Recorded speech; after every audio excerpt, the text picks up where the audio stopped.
Gridiron Grinder! Hut hut hike! All right, party people. It's Friday night, Gridiron Grinder time. I'm Ryan. With me, as always, is my buddy James. We're just a couple of dudes hanging out, talking about what's going on in the NFL each week. And so tonight is episode 186 of Gridiron Grinder. We're going to kick things off with Name That Stadium like we always do. Then we're going to cover the news from this past week. After that, we are going to do a first round mock draft. Oh, yeah, I'm excited. And last but not least, we're going to close it off with our question of the week. And so, with all that being said, how's it going there tonight, James? It's going good. How's it going with you? It's going good, man. It's going good. I like the mock draft time of year. I've been watching a lot of them online. I would say that compared to past years, I'm maybe not quite as entrenched as I usually am by this time, but I'm also, I think, feeling a little disconnected from some of the mock drafts in terms of the strategies I'm seeing out there. And so I think that you and I doing our own is going to be a good one to kind of help me better prepare and wrap my mind around everything. And I don't know what it is, man. Maybe this is just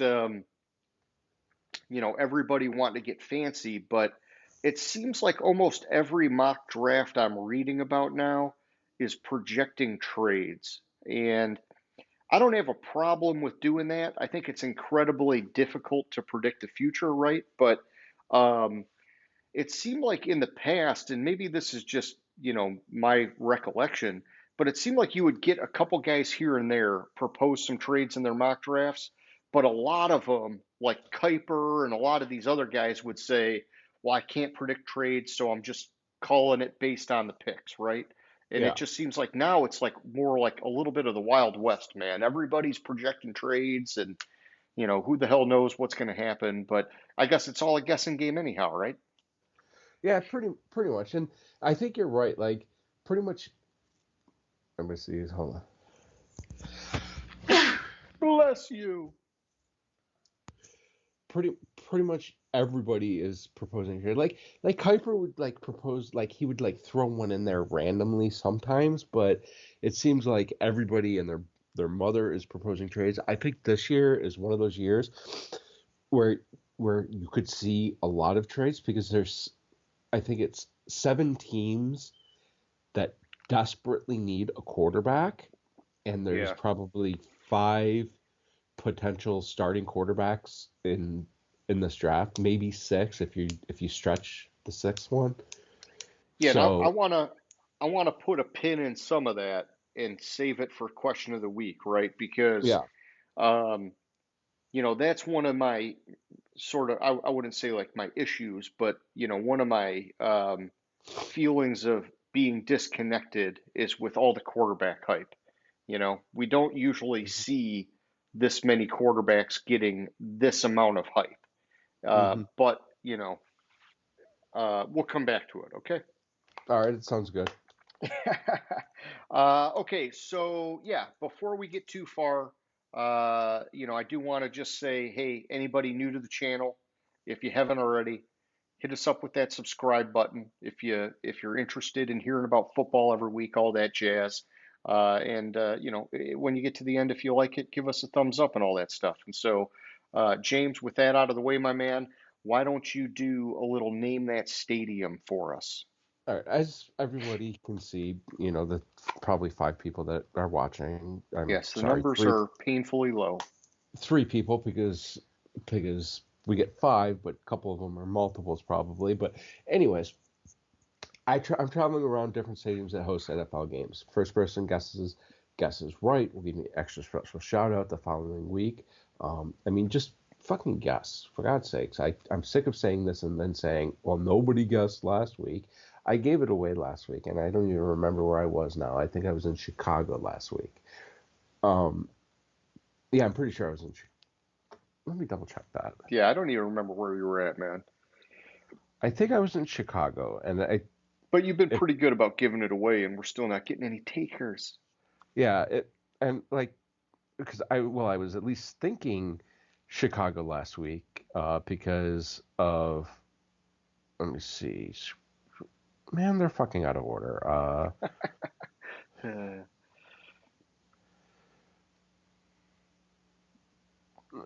Here we go. Yeah, I was in Chicago last week. And, we're talking NFC teams. Chicago has two of the first 9 picks in this draft. yeah. So Man, did they fleece Carolina? Oh my yeah. gosh. So I just rolled with Chicago for that. This one is a little bit different story, but I'll tell you, I still am in the NFC North. Okay. All right. Good to know. So I know where you're at So now. for those that Yeah. want to guess, just think of the purple team in the North, and you'll get it. Vikings. Yeah, Nobody I think heard that. it's. Sorry, I had I, to I clear my think throat I there. think I think you have to think of the big bank, which is out of Minnesota. I think it's called U.S. Bank. Think of that, you'll figure it out. Yeah. Uh, all right. Well, I think we laid it on pretty thick there, and maybe this will be the week to snap our like 48-week streak of not having a taker for Name That Stadium. Hmm. And if not, that's okay because it's still an integral part of the show, James, and we're going to keep it alive. All right, let's do our recap of this past week, my man. And the first thing I'm going to talk about is the Detroit Lions. Why not? They've come out with some new uniforms. Have you seen them? I have not seen the full picture of it. I Oh did no. see the article, and So they I they think that looks pretty basically, yeah, fucking sweet. yeah, they basically tweaked the whites and the blues a little bit, which is nice. Modernized them a little bit. I saw for one of them, like on the collar, they added 313 to emphasize Detroit. Oh no, Uh, I didn't see those. I was talking about the okay. all black one. That looks Yeah, fucking so the sweet. all black one, that one I like. That's a nice story because I guess when Dan Campbell came to Detroit, he talked to Rod Wood about bringing back the black uniforms, and he was told only if you win the NFC North. And so, uh, of course, this past year we won the division, and his wish has now been granted. They got the black back. Yeah, And I see you're I don't, taking a peek. yeah, I'm taking a peek. I don't think that They're not nothing like really monumental special. changes to the other ones, right? But Yeah, um, I would say at first I was like, because in the past the Lions would do these things, and it was, I don't know, maybe just muscle memory of them always sucking. But after I looked at it a few times and kind of read more about it, I thought, okay, I'm getting more excited about it. But you know me, man, I'm fully drinking the Kool-Aid now. The Lions have regained some of my trust, and so as long as it's there, I'm gonna back them as hard as I can, man. yeah. I think the black looks fucking sweet, and I think those helmets, those blue helmets for the black uniforms, is Yeah, fucking awesome. yeah, I like it, dude. I like it. The other ones, the blues, the whites, I if I'm being honest with you, I don't see much of a difference. That's kind of what I thought. It's more small tweaks, I think. Yeah. So, all right, keeping it going here. In other news here, James, the lonely Jets are sitting out there still trying to trade Zach Wilson, and they made it known again that he's an asset, and they're open to trading him. And come on, nobody's going So to give them anything worth a damn to take Zach Wilson off their hands. yeah. So the article I saw put asset in quotes. Mm, I think Um that's the right way to do it. yeah. And it also said Wilson, the number 2 pick in 2021, was granted permission in February to speak to teams about a potential trade. General Manager Joe Douglas said Friday he's had discussions with teams, but added there's just no news to report on that. Yeah, nobody's calling, nothing's happening, Yeah. and nothing's going to happen. they're going to release him or whatever. They're not getting anything back for Yeah, I mean, they're gonna have to release him because like they don't have a roster spot for him. That's actually a very good point. him. Like, like who's gonna be dumb enough to fucking trade for him? Like, there's Yeah. no roster spot for him. They already signed Tyrod Taylor, which will fill his spot. Like, Yeah. Yeah. He's either going to be the emergency QB3 or you just wait for them to cut him and then you can just pick him up for nothing. yeah, and apparently Zach Wilson didn't go to voluntary workouts. No shit. Why would he? Yeah, for sure. Yeah. Well, in that vein, I did see Darius Slayton, the Giants wide receiver, is absent from voluntary workouts. And so, Yeah. of course, everything's now about the draft and what does all this mean? And so the Giants GM had to like make comments that it's not going to change their draft plans and whatever else. And um, I think I heard a similar thing is going on with Dallas and CD Lamb, and maybe it's not that he skipped already, but that he's like the rumors are he's expected to skip while he's trying to hold out for a new deal. Yeah. Yeah. Whatever. It's always. This is a huge smoke and mirrors time of year, right? Mhm. So everybody, jockeying for position and misinformation, with the draft around the corner and who knows, all sorts of craziness is going to happen. People are going to get traded, people are going to get cut, people are going to sign massive deals, yada, yada, yada, blah, blah, blah, blah, blah. So, Yeah. So, on a side note, did you read the story about Brady in Tampa? I have not. Tell me about it. So apparently, because they were getting so bad at like running screenplays, he he pulled the offensive lineman away or to the side and said, "If you can get a screen to go for more than 15 yards, I'll give you each $1,000 cash." Did it And work? and it wasn't once; it was every time we get a screen to go 15 yards, I'll give you each a grand Oh, shit. In a game or probably in a in a game, game. right? Not in In a game, practice. Yeah. yeah. If you So it was like $5,000 A pop. a pop. Um, Does After it say that, how much he did? How much he ended up paying? at least, it's the quote the source of the person was talking about. It didn't know for sure. But according to him, it ran multiple 15-yard screens over the rest of the season.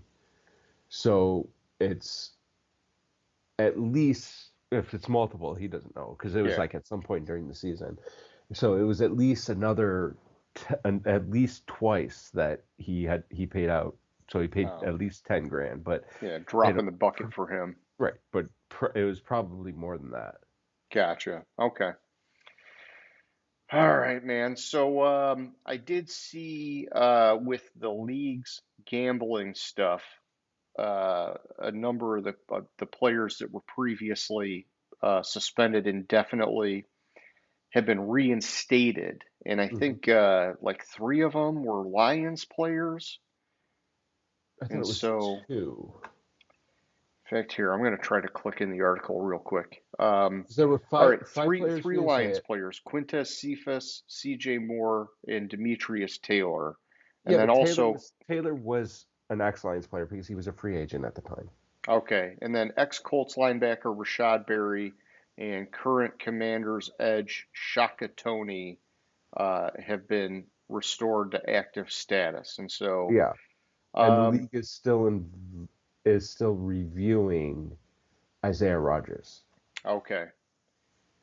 Yeah, I mean, hey, it's tough because everybody in their mom offers some kind of sports gambling now. And like Yeah. even Did I you? was looking at ESPN the other day and they got fucking ESPN bets and I'm like, Yeah. man, it's so saturated in all around us, man.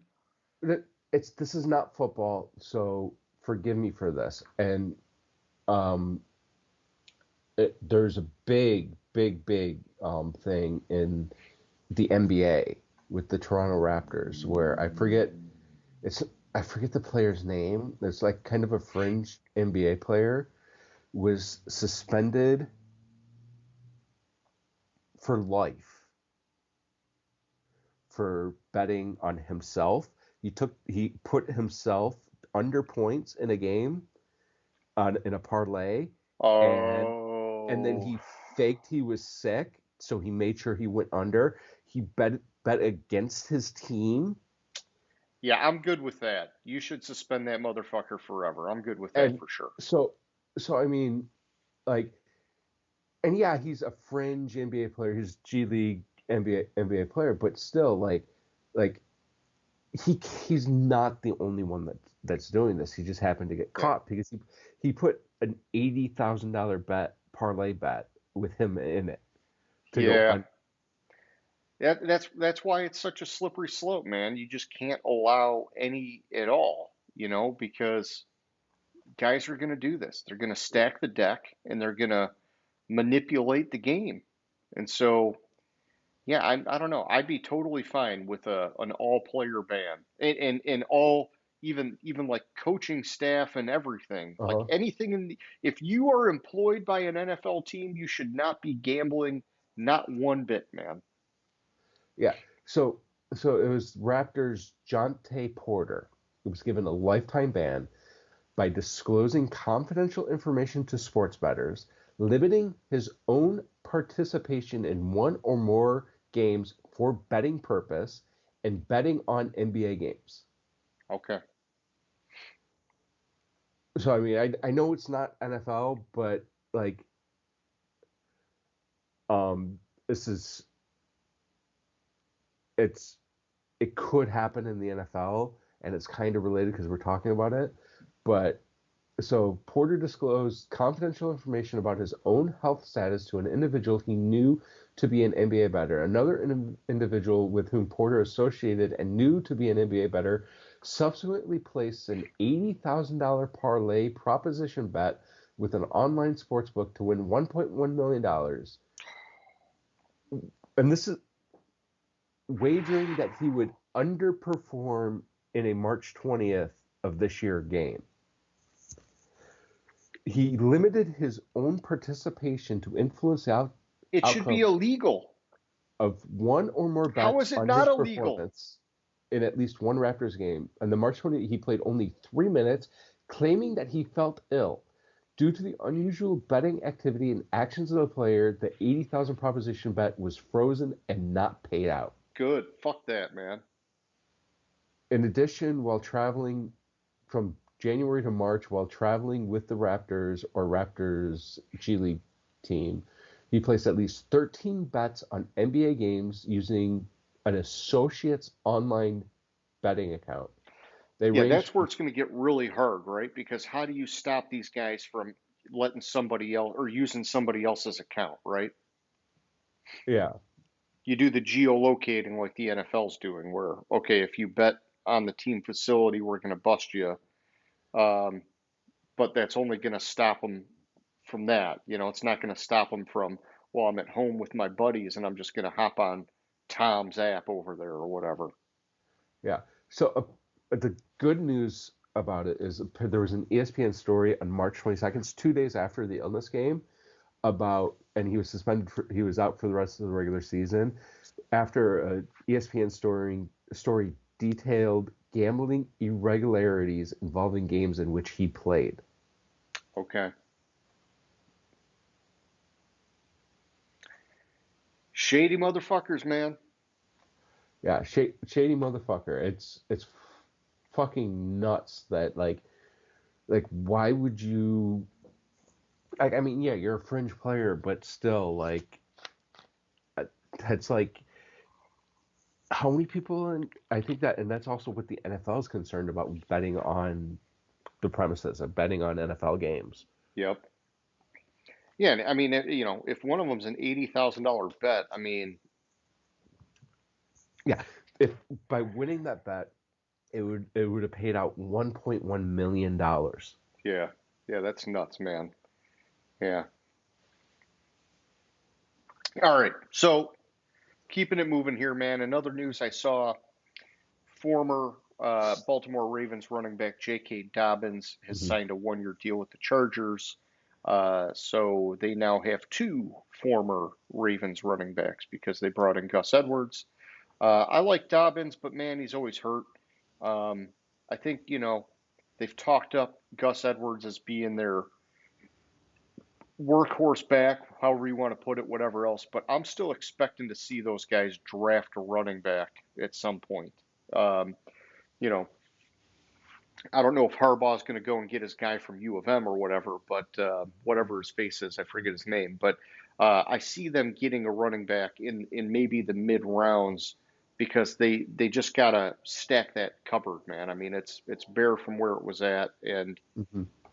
Edwards, big bruising back. He's not shown that he can be a workhorse like I think Harbaugh's wanting him to be. So they need to have some other options. And it'd be good to have some youth, right? Because Dobbins, he's been around and he's been hurt, and Edwards has been around a little bit. And so, the running back position is typically positioned for the younger of the folk in the NFL. Yeah, exactly. All right. So, what else we got going on this past week in news, man? What have So you been since we're hearing? so just for a little side interesting fact about the draft is um, apparently Monday is 20 years. It's the 20-year anniversary of Pat Tillman's death. Okay. Ironically, this year in the draft, the Cardinals have pick number 226, which is the Gotcha. pick, which is the pick that Tillman was picked up. Oh, no kidding. Okay. So they're gonna have there's like some scholarship fund or what that was put in that was made in his honor. So they're gonna have some of the scholars announce the pick at the draft.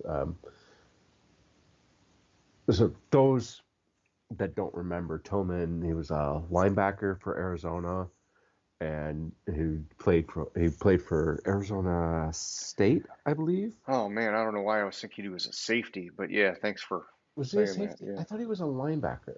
He might have been a safety. I He mean was a safety. You were right. You were right. oh, okay. All I right. was wrong. And yes, he played for Arizona State. He after September 11th, he quit the NFL and enlisted in the Army and was it the Army? Or was it uh, yeah, it was the Army, and he became a Ranger, and then he died in the in Yeah, and I think it was friendly Afghanistan fire, right? with from friendly fire. Yeah, Yeah. so um, it's good for Arizona. That's why I thought he was a linebacker. He was a linebacker at Arizona State, but he played safety Gotcha. for the Cardinals. Okay. I knew there was a reason why I thought he was a linebacker. Yeah. Yeah. I mean, the dude looks like a linebacker or looked like a linebacker. Sorry. Yeah, I mean, so it's just a little bit of a somber note, but good for the Cardinals and keeping that memory and Yeah, it's nice that they're able to do that, man. yeah, and apparently the pick number 226 they traded for that pick. Like Okay. that's the pick from the Isaiah Simmons trade, Oh, gotcha. but it happens to be 226, which happens to be where Tone was selected and happens to be the 20th anniversary. It feels more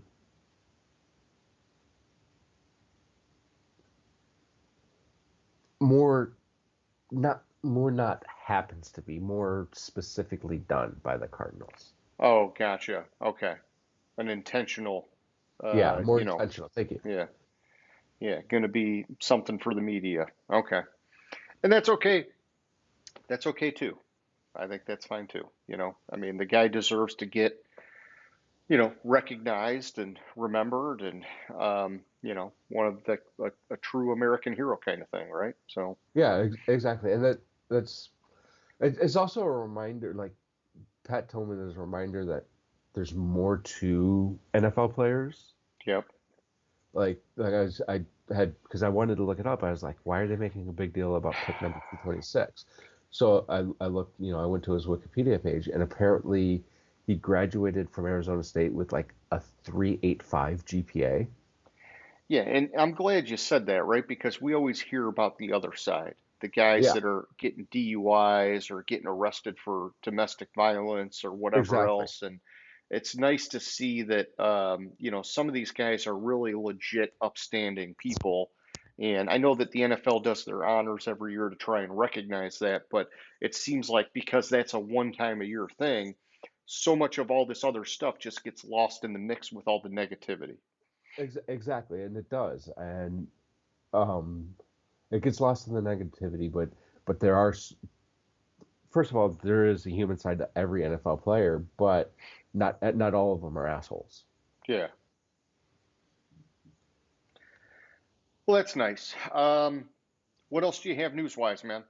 The only other thing was it, and I, I'd mentioned it before we started in with how Atlanta chose Raheem Morris for head coach, and the whole Bill Belichick story, which was an article on ESPN. First of all, like Blank and his top lieutenants ranked the candidates or from one to whatever, and Belichick wasn't even in the top three for anybody there. Yeah, that's wild, man. And apparently also uh, Kraft called Blank to tell him that he couldn't trust or that Belichick wasn't trustworthy. Yeah, yeah, that part. I mean, that bothers me. I mean, it sounds like it's true. It's not like it's, you know. Yeah. Um, but hey, that's the way of the world, man. I mean, Kraft and he's, him and Belichick, they go back a long time, and then like you're saying, if him and Blank are friends, I mean, people talk, right? hmm Yeah. Apparently Belichick and or not Belichick, Kraft and Blank are are really good friends and talk regularly, but it's just crazy that he would, like I would be honest, like it's kind of hard, like because it's a reference, but and he did so much for made Kraft so much money by winning 6 Super Bowls there, Yeah, how could you put and the guy down? yeah, but apparently his trustworthiness was the reason why their relationship soured over the years, over the last Yeah, couple of years. I think a lot of it also had to do with the fact that Belichick thought the whole Brady thing where Kraft treated Brady like a son, and then Belichick basically pushed Brady out the door. yeah. Like I mean, honestly, I think I told you then if I didn't, shame on me, but my thoughts were like honestly, if you're Kraft and you have Brady who's the winningest or probably one of the best, if not the best quarterback ever to play in the league, Yeah. who is still playing at a high level, and Belichick comes to you and says, "Well, I don't want him as my quarterback anymore." If you're Kraft, you look at Belichick and say, "Here's your thing: if Brady goes out the door, you go too. Figure it out." Yeah. Yeah, I mean, hey, if you're the owner, you're going to get what you want.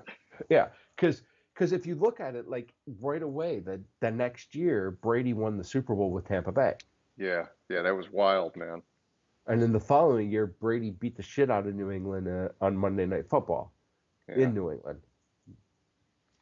Oh, yeah. Well, I mean, I told you before the show, Belichick became like the average coach all around, where if Yeah. you don't have a quarterback, you're pretty much up a creek without a paddle, man. And that's what happened with Mac Jones. Yeah, well, but it's more than like I was saying, like it was more than that with Belichick. Like I told you, like with Brady, he was 249 and 75. Without him, he was 84 and 103. Yeah. Because you got to have a quarterback. Yeah, you gotta have a quarterback. And Matt Castle wasn't hanging around that long. So, you know, he got it done the one year when Brady hurt his knee. But yeah, you know, obviously a lot of variables.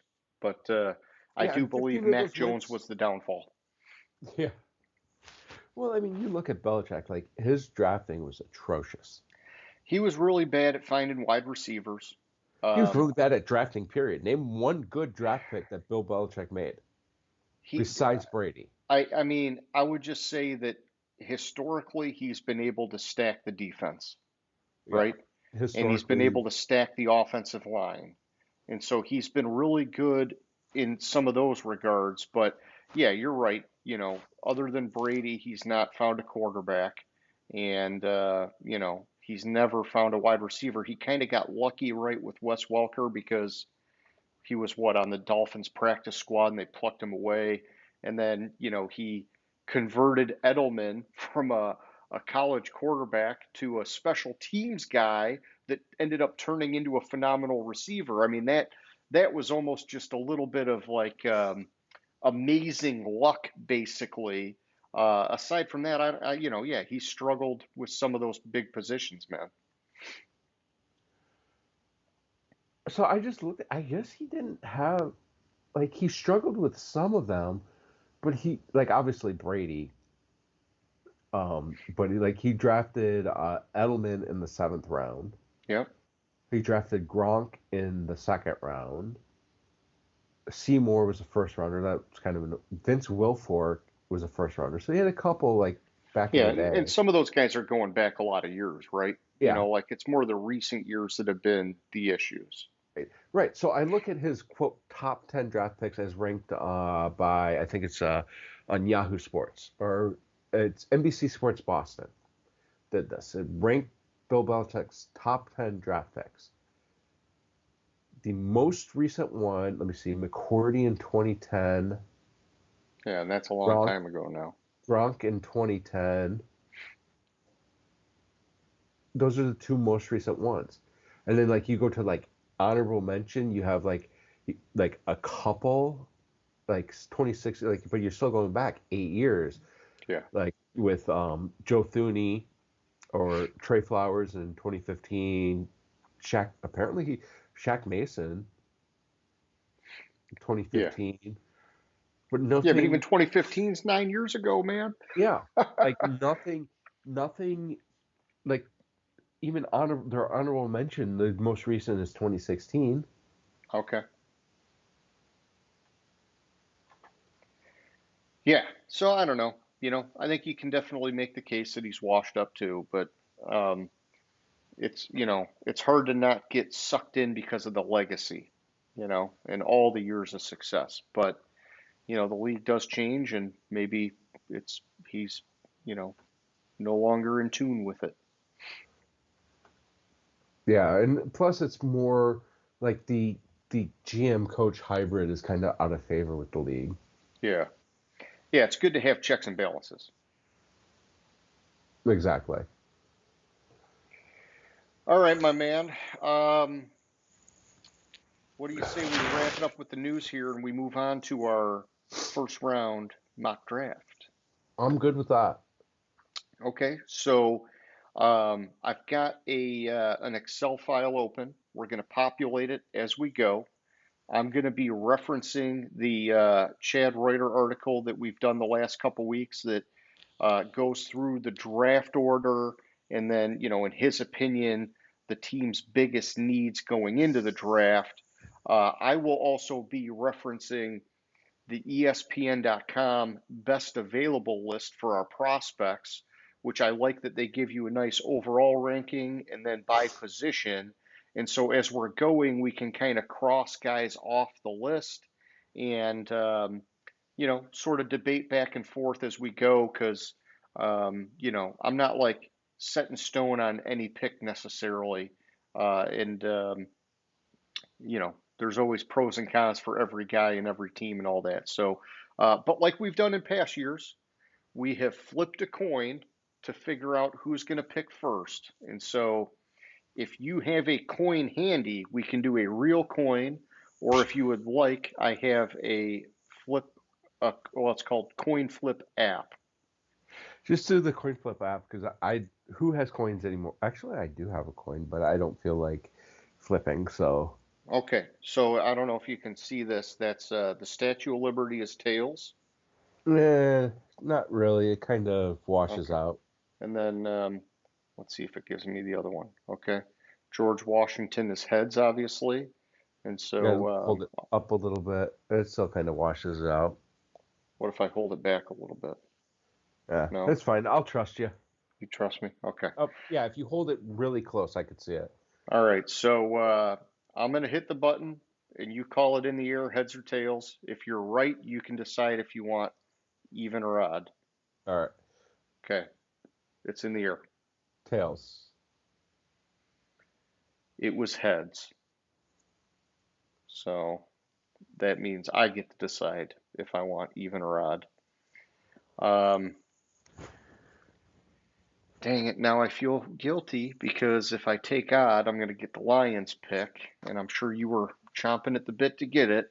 Um, but fuck it, I got it, so I'm going to take odd because I get the first pick, and that's probably the way I should have done it. Is if you get it right, you get the first pick. If you get it wrong, I get the first pick. Not That's the fine. choice. That's the way I assumed it would be go anyways. If I got it right, I was probably gonna take odds. You got it right.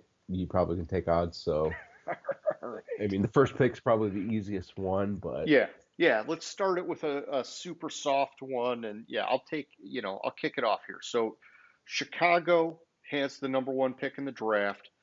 They got the pick from their trade with the Panthers last year. Like we talked about earlier, totally fucking fleeced them. But according to Chad Reuter, their biggest needs are quarterback, wide receiver, edge, offensive tackle, and defensive tackle. I strongly disagree that wide receiver is that big of a need, considering that they've got DJ Moore and now Keenan Allen. But whatever, it wouldn't be the end of the world if they brought in another wide receiver at some point to just fucking make life incredibly easy for their future franchise quarterback, which is going to be Caleb Williams with the first overall pick. That's obviously why they traded away Justin Fields, and they're resetting that clock of their window to make a Super Bowl run. I like what Chicago's been doing all around. That is very clearly and very obviously the pick. Am I right? it is. It's obvious. Caleb Williams. I have. Yeah, like there's no other way to go with it. It's basically they might. I think they've already signed him. Like seriously, Yeah. like They may have already negotiated a deal with. Well, I guess it's all under the new CBA, but you still got sort of things to work out, right? So yeah. So then it comes to me at number two. Washington in this QB draft, they're obviously going with a quarterback. Um, I think who Washington likes better is who Washington picks here might affect what happens at number three. yeah. And number four. But I think how I would go with it with Washington, I would go with Drake May because I think Drake May is a better quarterback than Jaden Daniels. I think Drake May, I would argue that Drake May is probably a better quarterback or has a better, higher upside than Caleb Williams. Okay. Caleb Williams is probably more, they're, Drake May is probably more of a little bit of a 2 years from now, and he's gonna show you what he is. I personally would go Drake May, but I think Washington is gonna go with Jaden Daniels. That's Well, pretty much so yeah, is that your pick for this exercise then? Is what you think they're going to do, or are you going to put in the guy that you want them to do? Because right. Caleb That's Williams with Chicago, it's like kind of the no-brainer thing. But for some of these picks as we go on later, I'm going to be picking the guy that I think they should be taking based off of, my assessment of the guys and who I think is going to be best for them and whatever else. But you can go with whatever you think the rumor mill's saying too, or whatever. I just want to clarify it. so with the offensive line in Washington. If I was them, I would actually go Drake May, Okay. and that's where I'm gonna go with it. Is Okay. Drake May? because I think Drake May can make more plays under duress than Jaden Daniels can. Gotcha. So this, and I'm, hey, it's your pick, and I'm totally fine with it.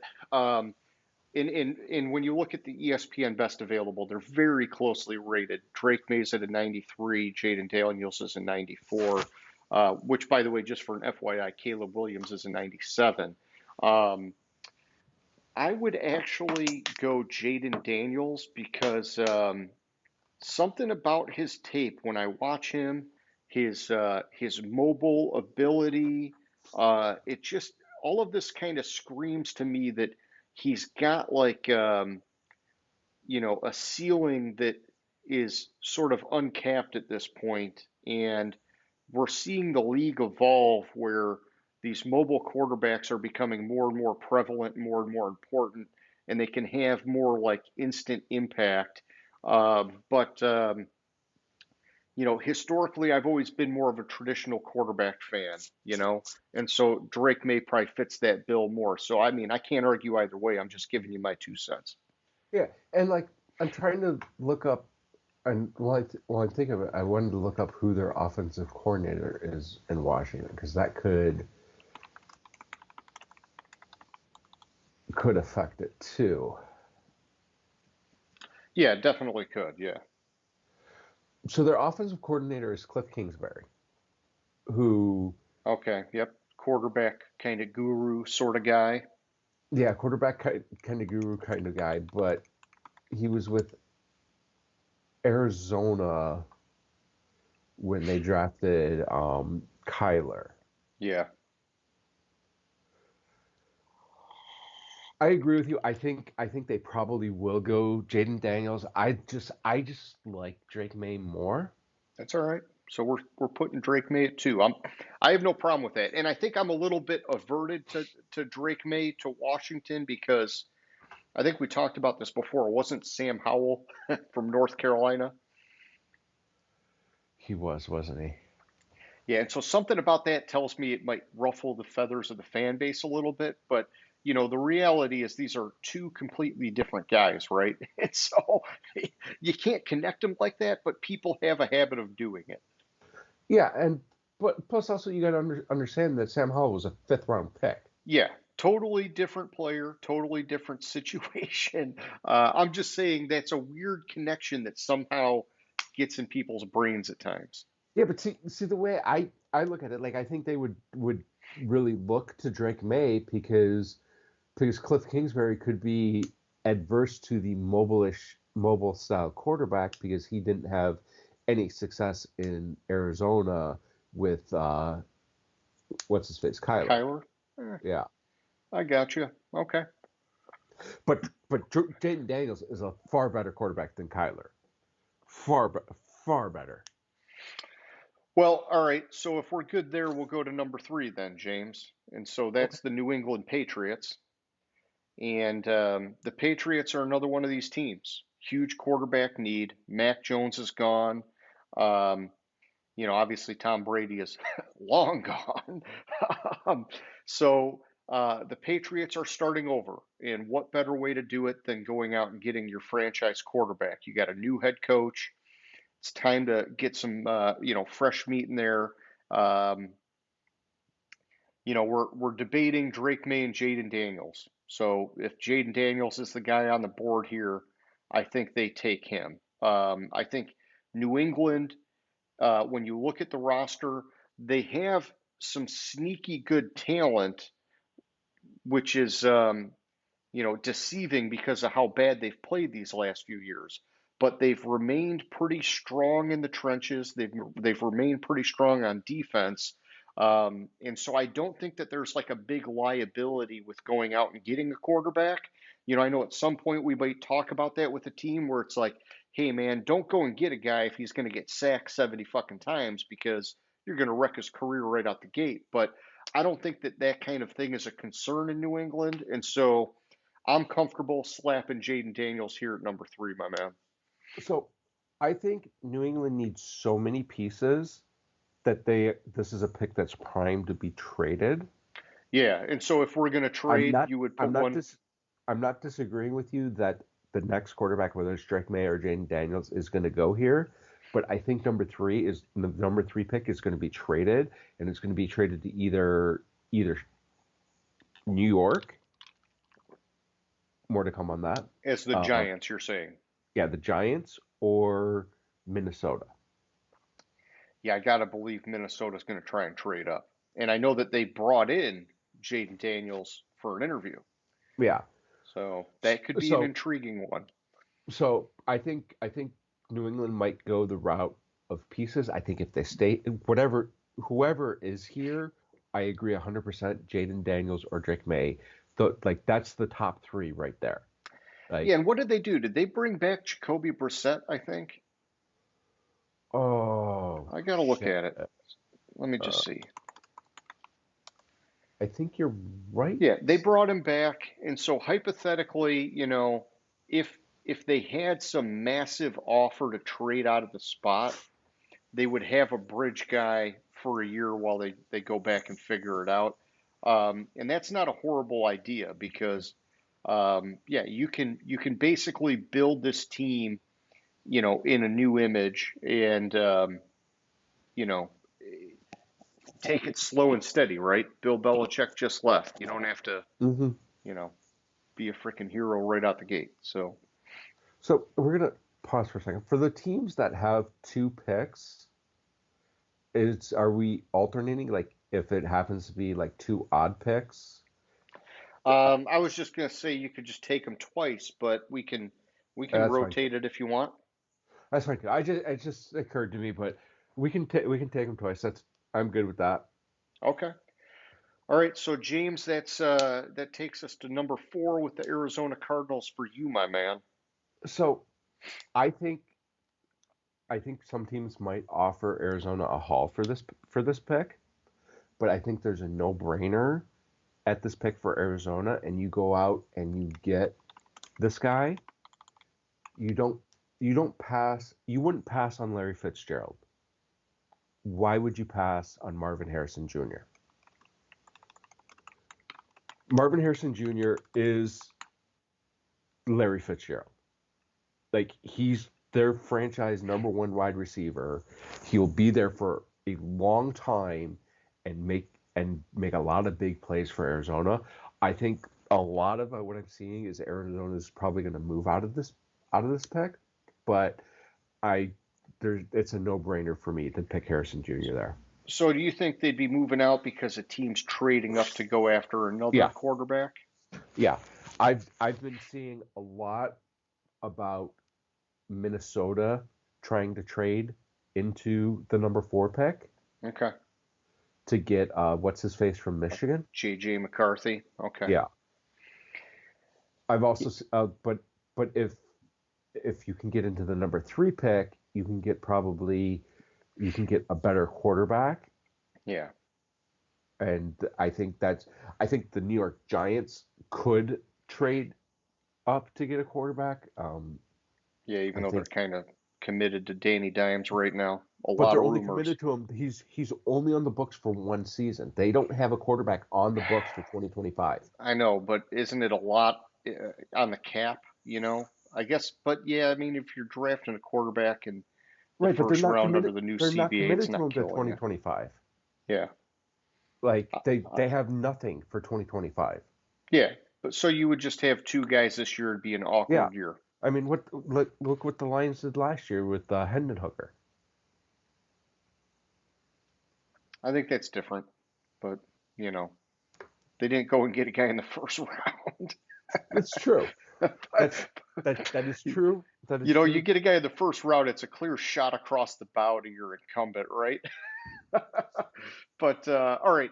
Either way, I like what you're saying with Arizona. They're committed to Kyler Murray, right? And he hmm needs a wide receiver. They've gotten rid of everybody at wide receiver, and so yeah, Marvin Harrison Jr. He looks like the best of breed in this draft class, and there's a lot of them, and so that's saying a lot. I like that pick, my man. All right, so that takes us to the number 5 pick, which is being held by the Los Angeles Chargers. And so, we're showing needs of wide receiver, cornerback, interior offensive line, offensive tackle, and running back. Um, you got Justin Herbert, and it's kind of like we were just saying with, Arizona and Kyler Murray. The guy's got to have somebody to throw to. And the Chargers got rid of Keenan Allen and Mike Williams. Quentin Johnston was drafted the year before, didn't show much yet as a rookie. I think they need to go and make a move here. This is a big wide receiver draft class. And so, unless they're trading out of it, which there was something on NFL Network or whatever about their GM saying, "Oh, well, we're not trading unless we're getting, like an unfair trade in our advantage or whatever." Hey, that's great. Obviously, you want to say that to inflate the price as high as freaking possible. But the Hmm. reality is, at the end of the day, if you're sitting here on the clock and that deal's not there, I think these guys go after the next best wide receiver, which to me, everything I'm reading and seeing is Malik Neighbors out of LSU. Hmm. Um, and I know like some guys are talking about, however you say his name, Rome Oduns or whatever from Adunze? Washington. What's that? Adunze? Adunze, thank you. But I don't know, man. Everything I read and hear is that Neighbors may even be better than Harrison Jr. And so I think it's hard to go a little bit farther down in the well when you have those top two guys right there. So Yeah, I'm putting Neighbors in here for the Chargers, man. right. And I think if Harrison Jr. is there, I don't think Harbaugh picks him. Because Ohio State versus U of M. See, I've heard it's the other way where if Harrison Jr.'s there, Harbaugh's going after him like that, and that if it wasn't this kind of a draft order, they might even try to trade up to get him because Harbaugh knows him that well from being at Ohio State. Yeah. I was being so Oh, yeah, being all right. And I do feel like these first few picks are maybe a little bit boring for people that are watching, right? Because they're almost kind of obvious, but it seems like it's that strong of a top of the draft board, and it's in that much of alignment with these teams' needs. And so, unless there are these trades like you're kind of speculating, it could just be this simple of a start to the draft, man.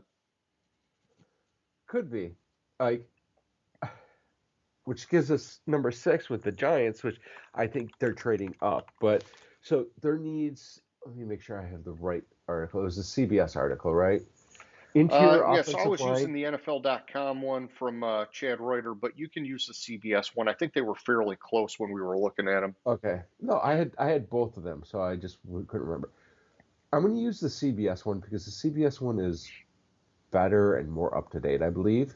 Sure. Yeah, I know the So NFL.com one got updated, but yeah, the CBS one, the one time we used it was for sure more updated. So yeah, go ahead, yeah. man. So for the Giants, the needs are listed as interior offensive line, wide receiver, running back, linebacker, safety, cornerback, quarterback.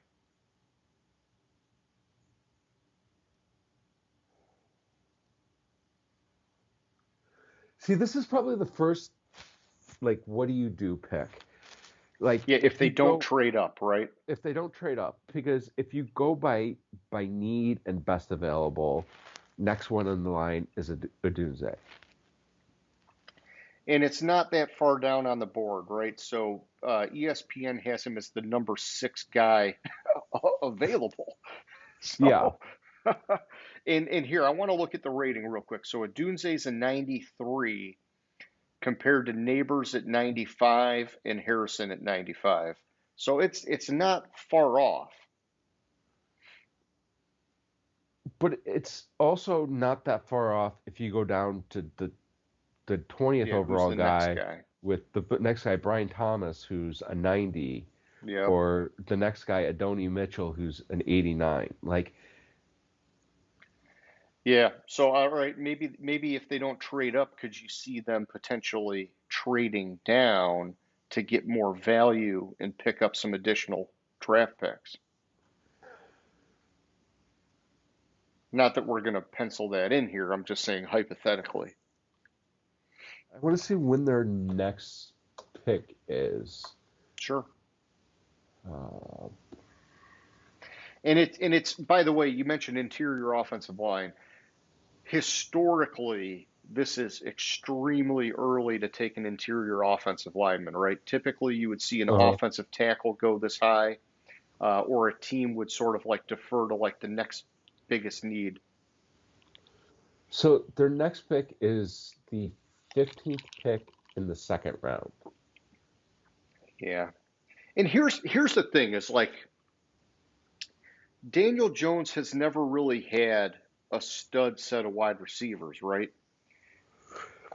But I also don't know that, you know, they've done him like some great disservice where, I think you've seen enough of Daniel Jones now that you know who he is. Yeah, you can make his situation better, but is it going to like take this team over the top? I don't really know. And so that's kind of like the argument of maybe going against a Dunze and going for a different position of need.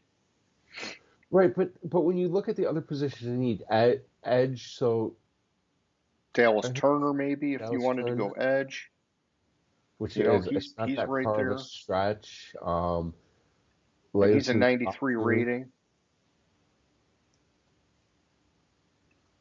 Yeah, but I'm trying to figure out. I don't think they need. They're for sure not going running back here, right? And so, what would be another one? Cornerback is on the NFL.com list. Cornerback's a little far away yet to be reaching for that. It would probably have to be wide receiver or edge, maybe, unless you're going to go after one of the next quarterbacks.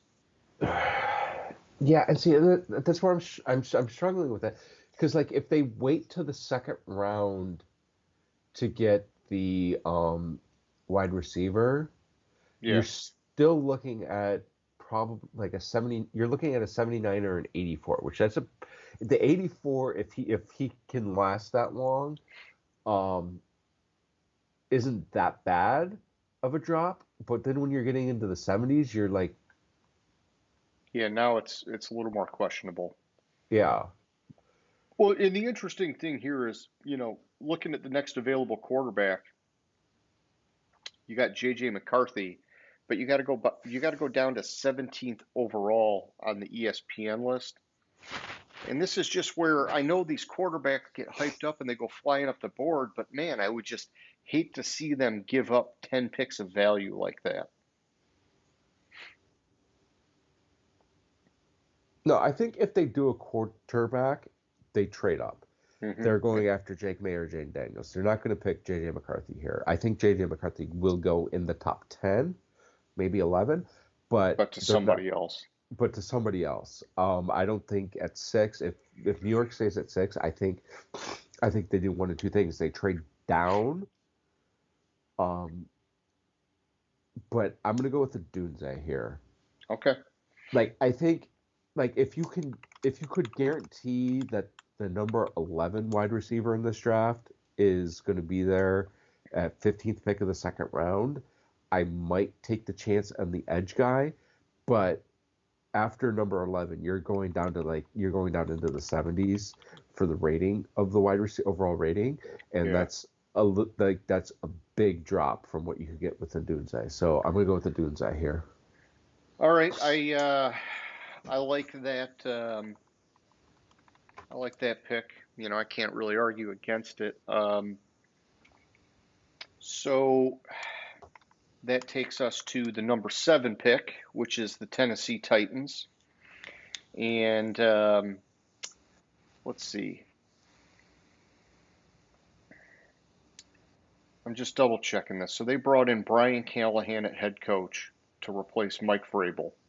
He was the Cincinnati Bengals offensive coordinator.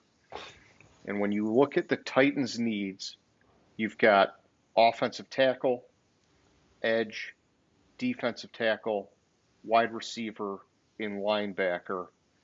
Um, I I have seen this mocked in some picks where they go after one of the top tackles available, and some people talk about it being very boring for Titans fans. Um, I'm not opposed to it, right? Because they have Will Levis at quarterback now, and their offensive line was garbage these last couple of years. They got to do something with it. It's whether or not do they do a tackle here. You also have, um, let's see, you also have Dallas Turner at edge, which is a high need. Rookie head coach, offensive guy. Will he fall in the trap of going defense like a lot of guys do? It could happen.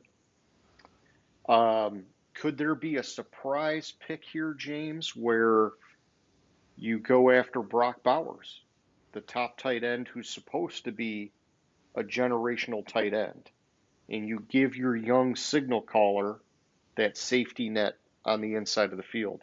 I think that could be a little bit of a wild card, but I'm not going to expect it here. Um, the Bengals haven't historically highlighted the tight end like that, so why would Callahan do it here with Tennessee?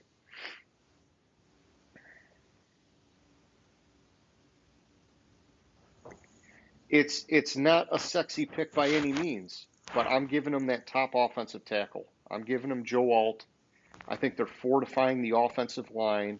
You're building from the trenches. It's going to help Callahan set more up for his offense, and he needs to focus on that because that's his strength as a head coach. So I'm taking Joe Alt here. I I will partially agree with you there. I like the pick. Joe Alt, I mean, his overall ratings are 94. He's ninth.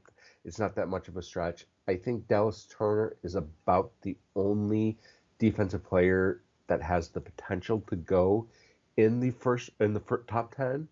Um, and I think this is the spot for it here or number 8. I like the fact that you went Joe Alt there because that brings me to the Made it Falcons. super easy for you. Made it super easy for me, and you can just go ahead and give me Dallas Turner at number 7. Yeah, and I mean, hey, if It's it ever number eight. Sorry. number 8, yeah, and hey, if it played out that way, I hope it would work for Atlanta because they have just been desperate for an edge guy for like 10 plus years. Mm-hmm. So, um, yeah, and I mean, I'm looking at the NFL.com. That's their top need, edge, and then it's cornerback, defensive tackle, safety, quarterback in terms of like getting a guy to maybe succeed Cousins in a few years. But um, I like that. I like that pick there. I'm glad I was able to set it up for you, James. And Yeah, it's so but I think either 7 or 8 is where he's going to go, or where Dallas Turner's going to go, and I think either team will be extremely happy with him. yeah, yeah, I gotcha. All right, so now that takes us to number 9, which is back to the Chicago Bears. So these lucky sons of bitches got 2 of the top 10 picks, and we're saying that they've already addressed the quarterback position with Caleb Williams, and so that would leave some of their remaining needs as wide receiver, hypothetically, even though you know I'm not like super thrilled with that, edge, offensive tackle, and defensive tackle. So the edge guy's gone. You just took him. You could go to Leatu Latu, which is down at 12th overall, a 91 overall. So, I mean, you know, it's not that bad of a stretch. If they really wanted wide receiver at this spot, you're sliding down and you're taking Brian Thomas Jr. They would really be stacking the deck for Caleb Williams if they went after a wide receiver. I don't like it though. I think that the better and smarter thing for them to do is to protect Caleb Williams and get an offensive lineman. In this case, you're looking at the next best available guy is Troy Fontenot out of Washington, 92 overall, tenacious drive blocker, blah blah blah blah blah, all the good stuff that you would want. 6'4", 317 pounds. He's my pick. Protect your franchise quarterback that you just got at number 1. And that's where I'm going to just possibly disagree with you on it. I want to look up And do something it. Do it. real quick. Disagree, man. I think they might go after. Oh, why is that listed as a need for them? You're talking So about offensive tackle? no, tight end. Okay. Yeah, it should not be a need for them. Yeah, should not be a need for them. I was like, wait a minute. So I'm not going to disagree. I had to verify. That's why I said I'm going to potentially disagree with you, Sure. because it wasn't making sense. So I wanted to go to something else. I think though where Adunze goes might determine if they go offensive tackle or if they go wide receiver. Because I think if Adunze falls to 9, It'd be too tempting. it'd be too tempting, and he's too good of a player to pass up on. Okay. But I like the protect your quarterback. I don't think they go edge. Yeah, I mean, I think they've already done enough to give Caleb Williams a lot of skill players to elevate him, right? And Yeah. so, like, really the only question is, can they give him plenty of time in the pocket to maximize all that potential?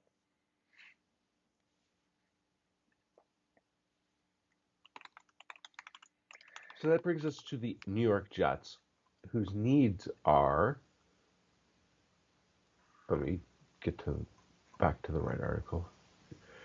Offensive tackle, wide receiver, safety, defensive tackle. Maybe the quarterback of the future, but you're not going to draft Aaron Rodgers' replacement in the first round this high. No, and he would be pissed, right, if they did that when he's sitting there waiting for a Super Bowl run. You know, Yeah, it'd be Jordan Love all over again, just with a new exactly. team. I'm going to do something a little bit different here. Okay. And I know it's not a central player, but it is a MAC player Okay. going in the top 10 with Quinion Mitchell, cornerback from Toledo. Oh, gotcha. Okay. Yeah, pair him with some Sauce Gardner action. Yeah, pair him with some Sauce Gardner. I think, I think they're.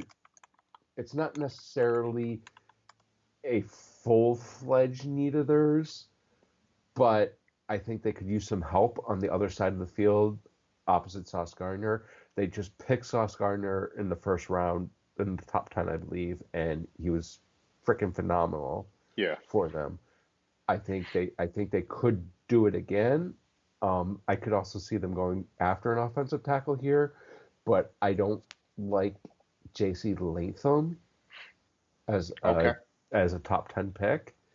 So I'm going to go a little bit outside and Quinion Mitchell. Yeah, you got so after Latham, you go down to the 14th overall. You got Fashanu from Penn State. Then you got an 89 at Taliesin Fuaga, however you say his name, from Oregon State. So, hypothetically, there's still some more value down further for offensive tackles. The one pick that I see in a lot of the mock drafts here for the Jets is Brock Bowers at tight end. And it's hard for me to argue against that, right? Because, Uh-huh. you're thinking, okay, stack the deck for Aaron Rodgers in case this is maybe his last year, give him one more weapon to maximize. But I also like the idea of taking the tackle because it's like, well, hey, the dude got hurt last year. They did bring in Tyron Smith to help the left tackle spot, but he did have some injuries recently. And I would almost throw more resources at the offensive line than not enough, just because that it's going to be all about whether Rodgers can take you to that level or not. But I also like Robert Saleh keeping his defense phenomenal. I think that that's his bread and butter as a coach, and so I can't argue the pick too much, man. Well, also part of the way I looked at it is if you look at the the offensive tackle position, like even at like the 10th best offensive tackle in this draft, you're still at an 80 overall grade. Yeah, yeah. And so, yeah, I mean, especially if it's a guy that maybe ends up just being depth, right? Because if Yeah, Smith stays exactly. healthy, yeah. All right, I got you there, and I don't want him to take a tight end because it would be jumping over my Central Michigan guy. Um, what's his face? I'm drawing a blank now. I'm gonna have to look it Oh, up real quick. Conklin. Thank you, Tyler Conklin. Yes. Okay, so James, that takes me to the 11 pick with the Minnesota Vikings. And so, their top need is quarterback. Then we've got interior offensive line, edge, wide receiver, and defensive tackle. They did bring in Sam Darnold. He's going to be basically a backup and a bridge guy, if anything. Um, you've got Jordan. I'm sorry. You have Jordan Addison there, but you also have Justin Jefferson there, which is critical, I think, to keep him happy if you want him to stay productive and a part of that franchise. It seems to me, based on some of the things you've been telling me, the easy sort of no-brainer pick here is that they're going J.J. McCarthy. And so I don't want to overthink it, my man. This is a scenario where the guy falls to them. They got to get a quarterback. They didn't have to trade up to get the quarterback. And so I'm just going to plop them in. Which makes the next pick, the Denver Broncos, really easy for me. Bo Nix. Like, I seriously Okay. think this could happen. I think there are 6 quarterbacks, and it could go 3-3 like that. Gotcha. All right. And so, Like, yeah, I think it's a serious possibility. where is Bo Nix? So he's not in the top 25. He He's is. rated number 40 overall, but he's the 5th best Okay. quarterback in it. This is also assuming that the medical checks out with him. Sure. Yeah. Yeah. And Denver's another one of these teams that's extremely desperate for a quarterback, right? Hmm. So, um, yeah, I don't even remember who the heck they have. Jarrett Stidham or something? Yeah, I believe that's who their quarterback is. I can tell you in a Man. second. This is where I get weird about the quarterback stuff, and I know we're going to come back to it in question of the week, but these two picks are like prime example, and so we're putting a pin in it, I know, but we're going to come back and reference this again later. Who was I looking up? I was looking up Denver, Yeah, Jarrett Stidham, and Ben DiNucci. yeah. Ben DiNucci couldn't beat out my boy Cooper Rush with the Dallas Cowboys, so yeah, they're needing a quarterback bad. Apparently, they have a wide receiver named Lil Jordan. Oh, Lil Jordan. Lil apostrophe Jordan. Okay, okay. Lil Jordan Humphrey. All right, all right. So now we are at the number 13 pick, lucky number 13, if you will. Las Vegas Raiders. They have needs at quarterback, cornerback, offensive tackle, wide receiver, and interior offensive line. Man, I'm going to tell you right now, I am not taking a quarterback for these guys. I don't think there's value here. Even though Aiden O'Connell, you could say it was a mixed bag last year as a rookie, I do think he has the tools to be a pro at the NFL or to be a starter at the NFL level. Will they let him be the guy, or will they try to get a guy maybe in the second round and give him some competition? I don't know, but I really don't think that they're getting the right value at this spot in the draft. And they did also bring in Gardner Minshew, right? So they could play the two and see how it works out. And you look like you're ready to say something. I am. Okay, what is it, my man? I'm going to read you a quick article. Okay, maybe sway ESPN's my. Matt Miller wrote this week that he's heard the Raiders really, really like Washington quarterback Michael Penix Jr. and could select him with their first round number 13 overall pick. This is actually something CBS Sports NFL draft expert Ryan Wilson predicted earlier this month.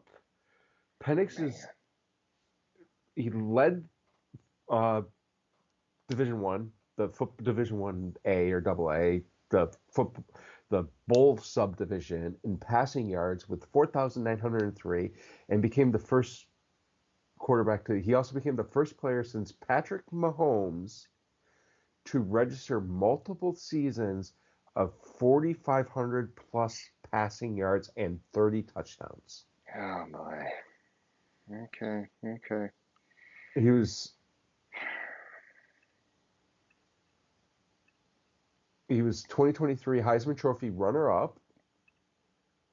Where was it? His 37 completions of 25 plus air yards were the most by any quarterback over the past 5 seasons in the Bowl subdivision.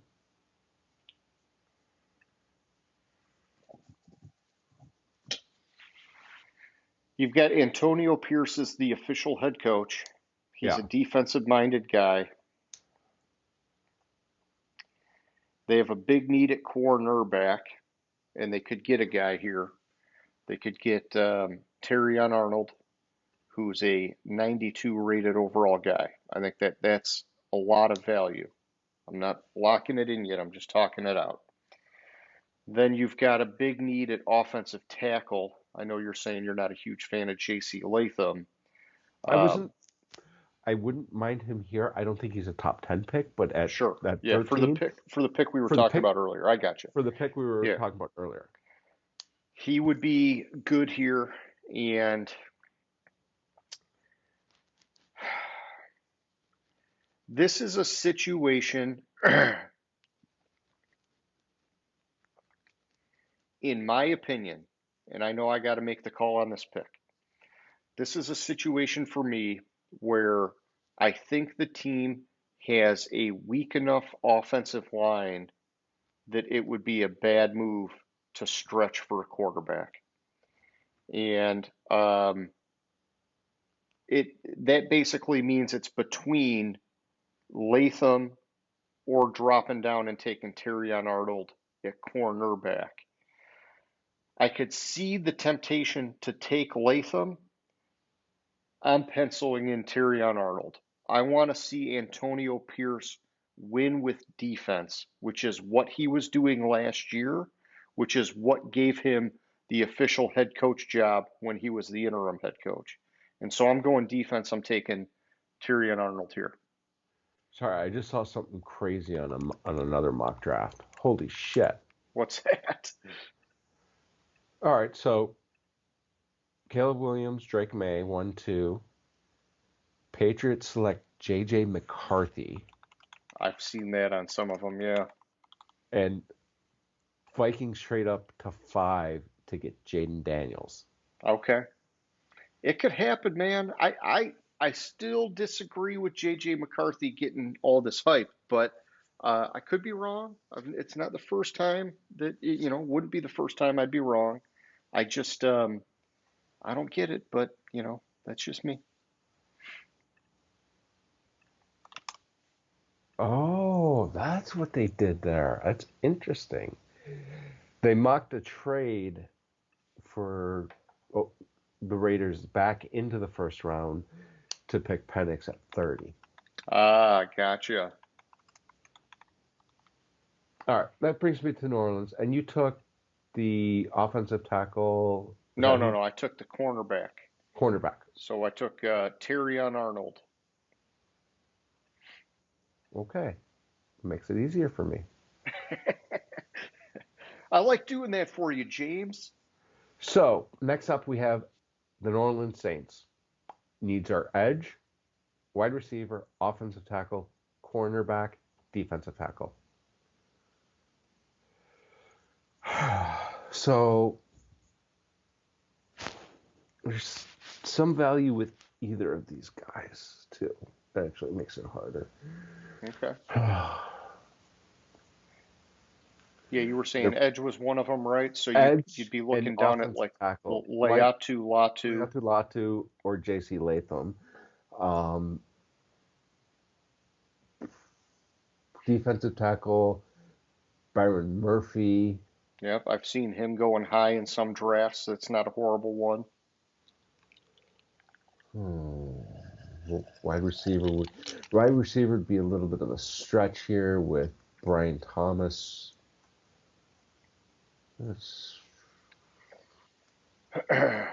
If I'm just giving you my 2 cents real quick, and I'm just doing this on the fly here, James, I might be really tempted to go after Byron Murphy.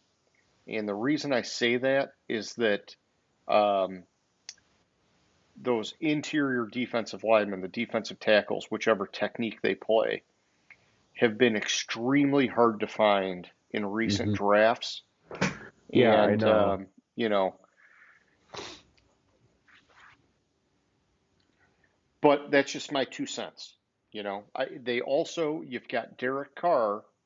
You want to keep him protected, right? Because they're kind of going to sink or swim with Derek Carr, right? And the offensive line is starting to deteriorate. So that's a big problem.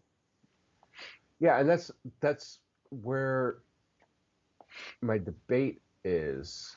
Yeah. Do they want to win on offense or defense? That's the decision they got to make.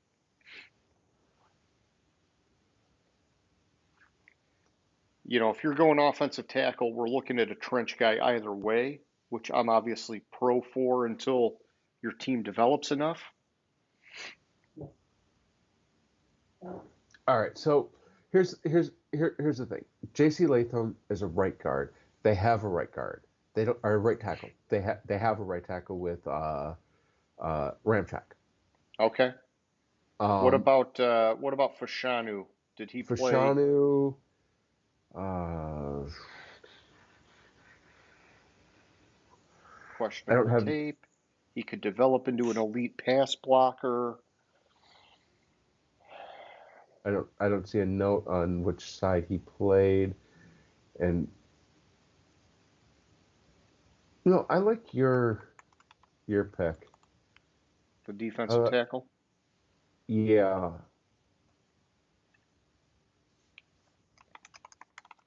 yeah, I'll go with Byron Murphy. Okay. Byron Murphy the second. I will Yeah. put him in here for you. And I like it too, man. I think that's more of what we would typically see in the draft. If there's a dominant defensive tackle, they're gonna. It's kind of like you don't hear it like you do with the quarterbacks, right? But those good defensive tackles, go back thinking like Udama Suh, Gerald McCoy, those guys like that. They go flying up the draft board too. They just don't get that obvious hmm attention like the quarterbacks get. All right, so that takes us to the 15 pick with the Indianapolis Colts. I'm showing needs at cornerback, wide receiver, running back, interior offensive line, and safety. I am strongly disagreeing on running back because they still have Jonathan Taylor. Maybe you need depth, but you're definitely not getting it in the first round. Um, I I'm good with either cornerback or wide receiver as being their top needs. It's just a matter now of what's available on the board. And at cornerback, you got Cooper DeJean out of Iowa. At wide receiver, you've got Brian Thomas Jr. or Adonai Mitchell, however you say his name. And these guys would be pairing with Michael Pittman Jr. And so it's not like they're totally, bare at wide receiver, but you've got Anthony Richardson, and you want to give him weapons to succeed. Give me just a second here. I got to look something up.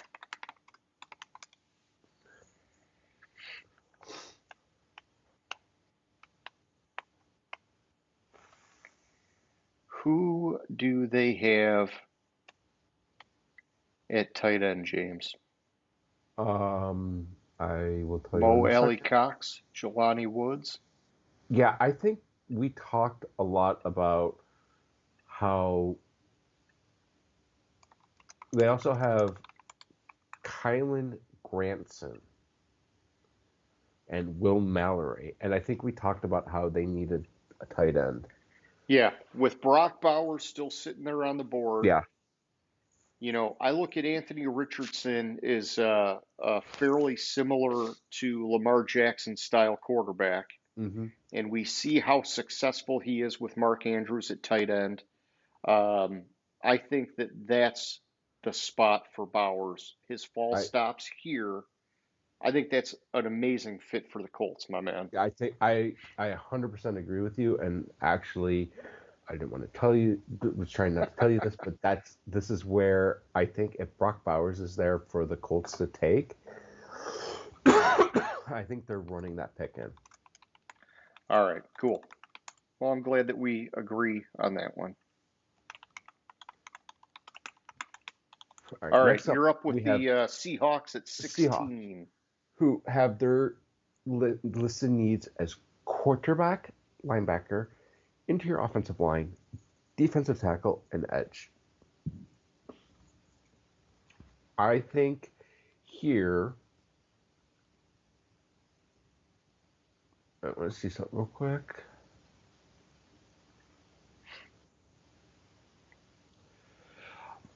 So I think this here depends. Have we picked Fontenot yet? We did, yeah. So Fontenot went to the Bears with the number 9 pick. Yes, that's what I thought.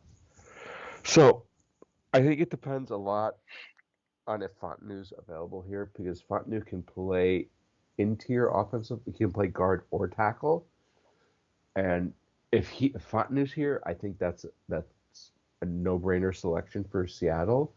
But I also think that the other player that's dropped to here for them, unless I totally zoned out, Latu. Yeah, he's still there. from UCLA as an edge guy would be a excellent pick for them. Yeah, you do have a new head coach, defensive-minded head coach. I don't understand what all the quarterback talk is. You got Geno Smith and they traded for Sam Howell. I would disregard that. Yeah, Um, yeah. So what are you thinking? You're locking in Latu? yeah, I'm gonna lock in Latu. Okay. Say that 5 times fast. Yeah. Uh, all right. That takes us to 17 with the Jaguars, and we're showing needs of cornerback, defensive tackle, offensive tackle, interior offensive lineman, and edge. So, So I'm gonna say this: if Latu is available for Seattle to pick, if he's available where Indianapolis is picking, I think Jacksonville will try to jump Seattle to take him to get Latu, to get Latu. I don't see how they pass on J.C. Latham here. I don't either. Um, their offensive line issues really drug them down last year, and they've got Cam Robinson at left tackle, At left tackle, so Latham if can JC come in and Latham's play right tackle, exactly, beef it he's a up right big tackle. time. It's a fit. I agree with you there. I'm just saying what I could see if certain players fall to certain spots Yeah, that they could try to go after them. I think you're right. They should go after the offensive tackle, especially if Latham falls, who plays right tackle, which is the specific need fits that perfect. Jacksonville has. Yeah, I like that, man, and I'm glad that we're on the same page there. I'm penciling him in. So then we're going to talk about Cincinnati, and I've seen rumors that Cincinnati is going to trade T. Higgins. Yeah. Now Higgins is saying he's planning on playing there, but anything can happen, right? Exactly. Um, Listed needs are wide receiver, offensive tackle, defensive tackle, tight end. If Bowers falls, that Jeez, could they be a would pick jizz there. in their pants if Bowers Yes. fell to them. Cornerback, because Man, where's the next defensive tackle? I know you're not replacing Reader, but how far is the next guy? I'm just taking a look. Pretty far. Goes from a 9. Well, no, you got Ah, Jerzon Newton as a 90 overall. That's not bad, man. Disruptive run defender, which is like right in the vein of. yeah. Wow. I'm not making the pick for you, obviously. I just am curious to see it because you know, their defense has been kind of the dark horse of why they've been so good these last couple of years. I know that Burrow gets a lot of the attention, right? And Burrow's amazing. I'm not taking anything away from him. But the reason that they had such a huge turnaround is because that defense became amazing. That's a Not, tempting. That's a tempting pick. yeah, I thought. I I thought the next defensive tackle was Brandon Fisk, who has an 86 overall and 38 overall rank. At 27th overall rank, 90. yeah, with a 90, and like I talked about, defensive tackles have a And he's a tendency run to def- get pulled up. he's a running defender, which That's what they need to replace. yeah, exactly. But think it out. You could say, hey, throw another dart at keeping Burrow upright, even though they brought in Trent Brown. You don't want to make that mistake of them not protecting him like they did in his earlier time with them. And then, I mean, the one year we thought they were taking Penny Sewell, they took Jamar Chase.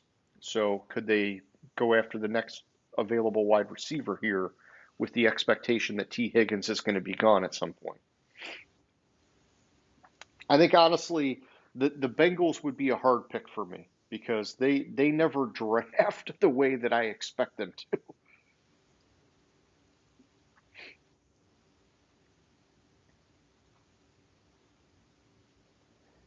Burrow has had the luxury of having three good wide receivers. Tyler Boyd's gone, right? So he's already down to two. Higgins maybe gets traded, which would leave him down to one. If they're serious about potentially trading Higgins, it's probably got to be a wide receiver. Yeah, I'm. You're stumped here, man. This is it's a really difficult one Yeah, because it kind of depends on what they're doing with Higgins. yeah. Because that is is it a Donnie Mitchell that's the next one, or is I'm usually better at keeping notes on who is picked. We didn't haven't picked Brian Thomas, have we? Not yet, no.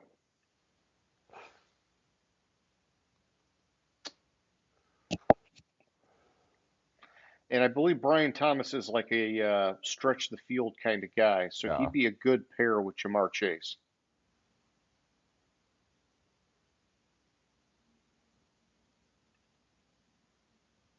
I mean, geez, they'd be building an all LSU team.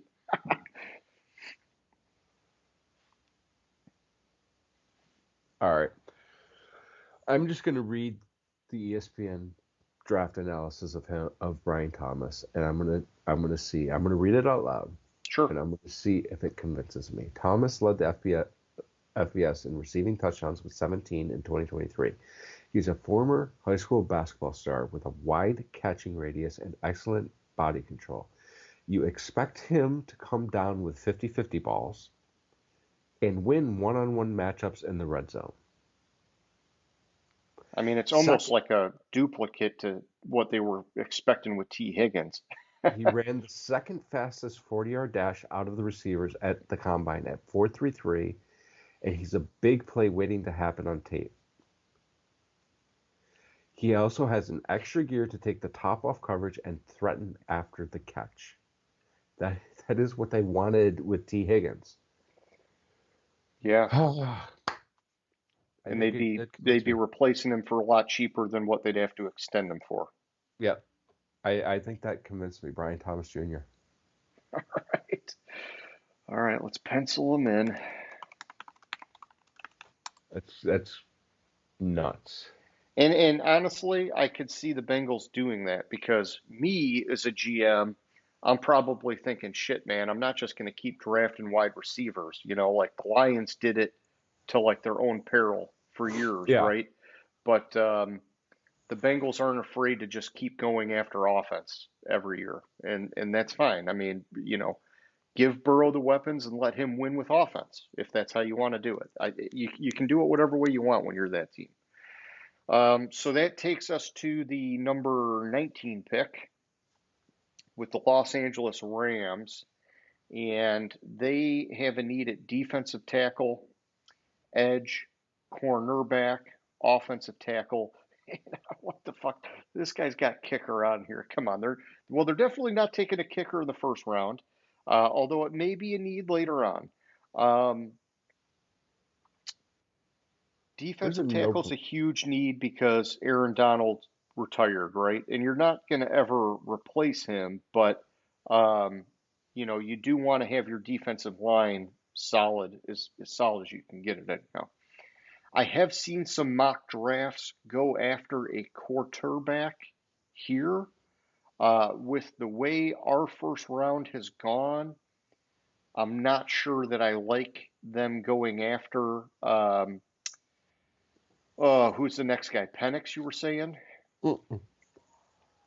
Spencer Rattler. I heard you Let's took see. Penix with. Didn't we already take Penix? Oh no, we No, didn't. you were saying maybe the Raiders, but Yeah, it's Penix. Rattler, Penix or Rattler. 70 overall. Penix is an 84. Um,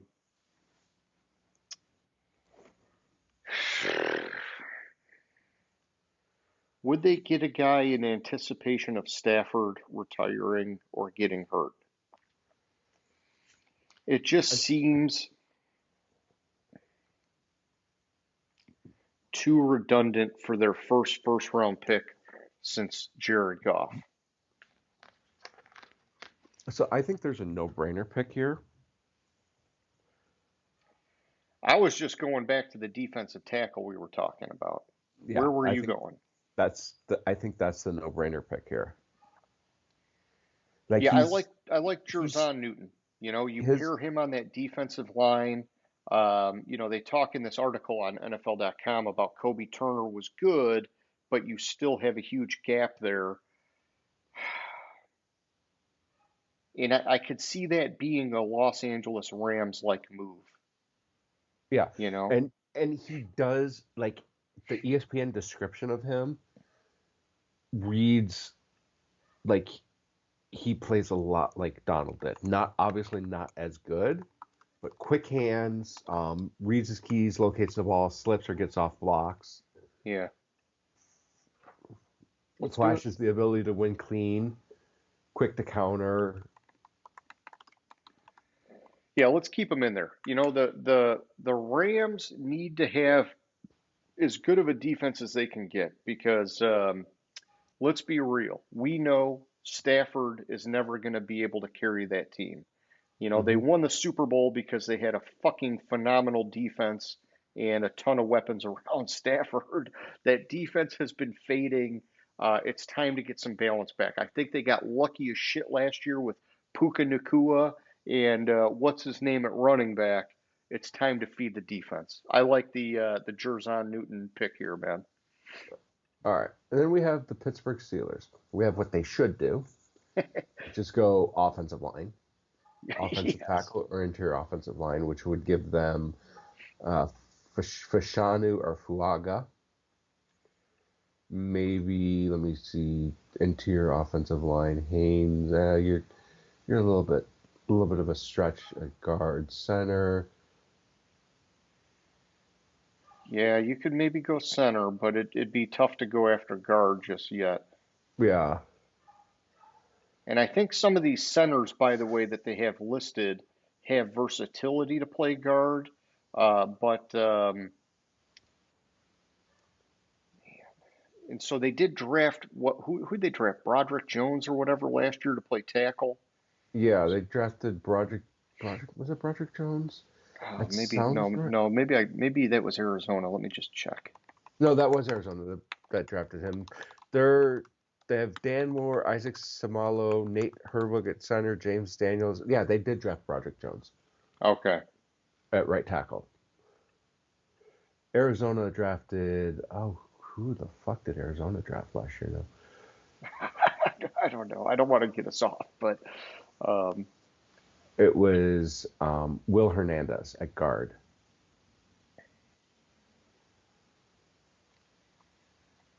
or Paris Johnson. Paris Johnson. Paris Johnson. Yes, yes, yes.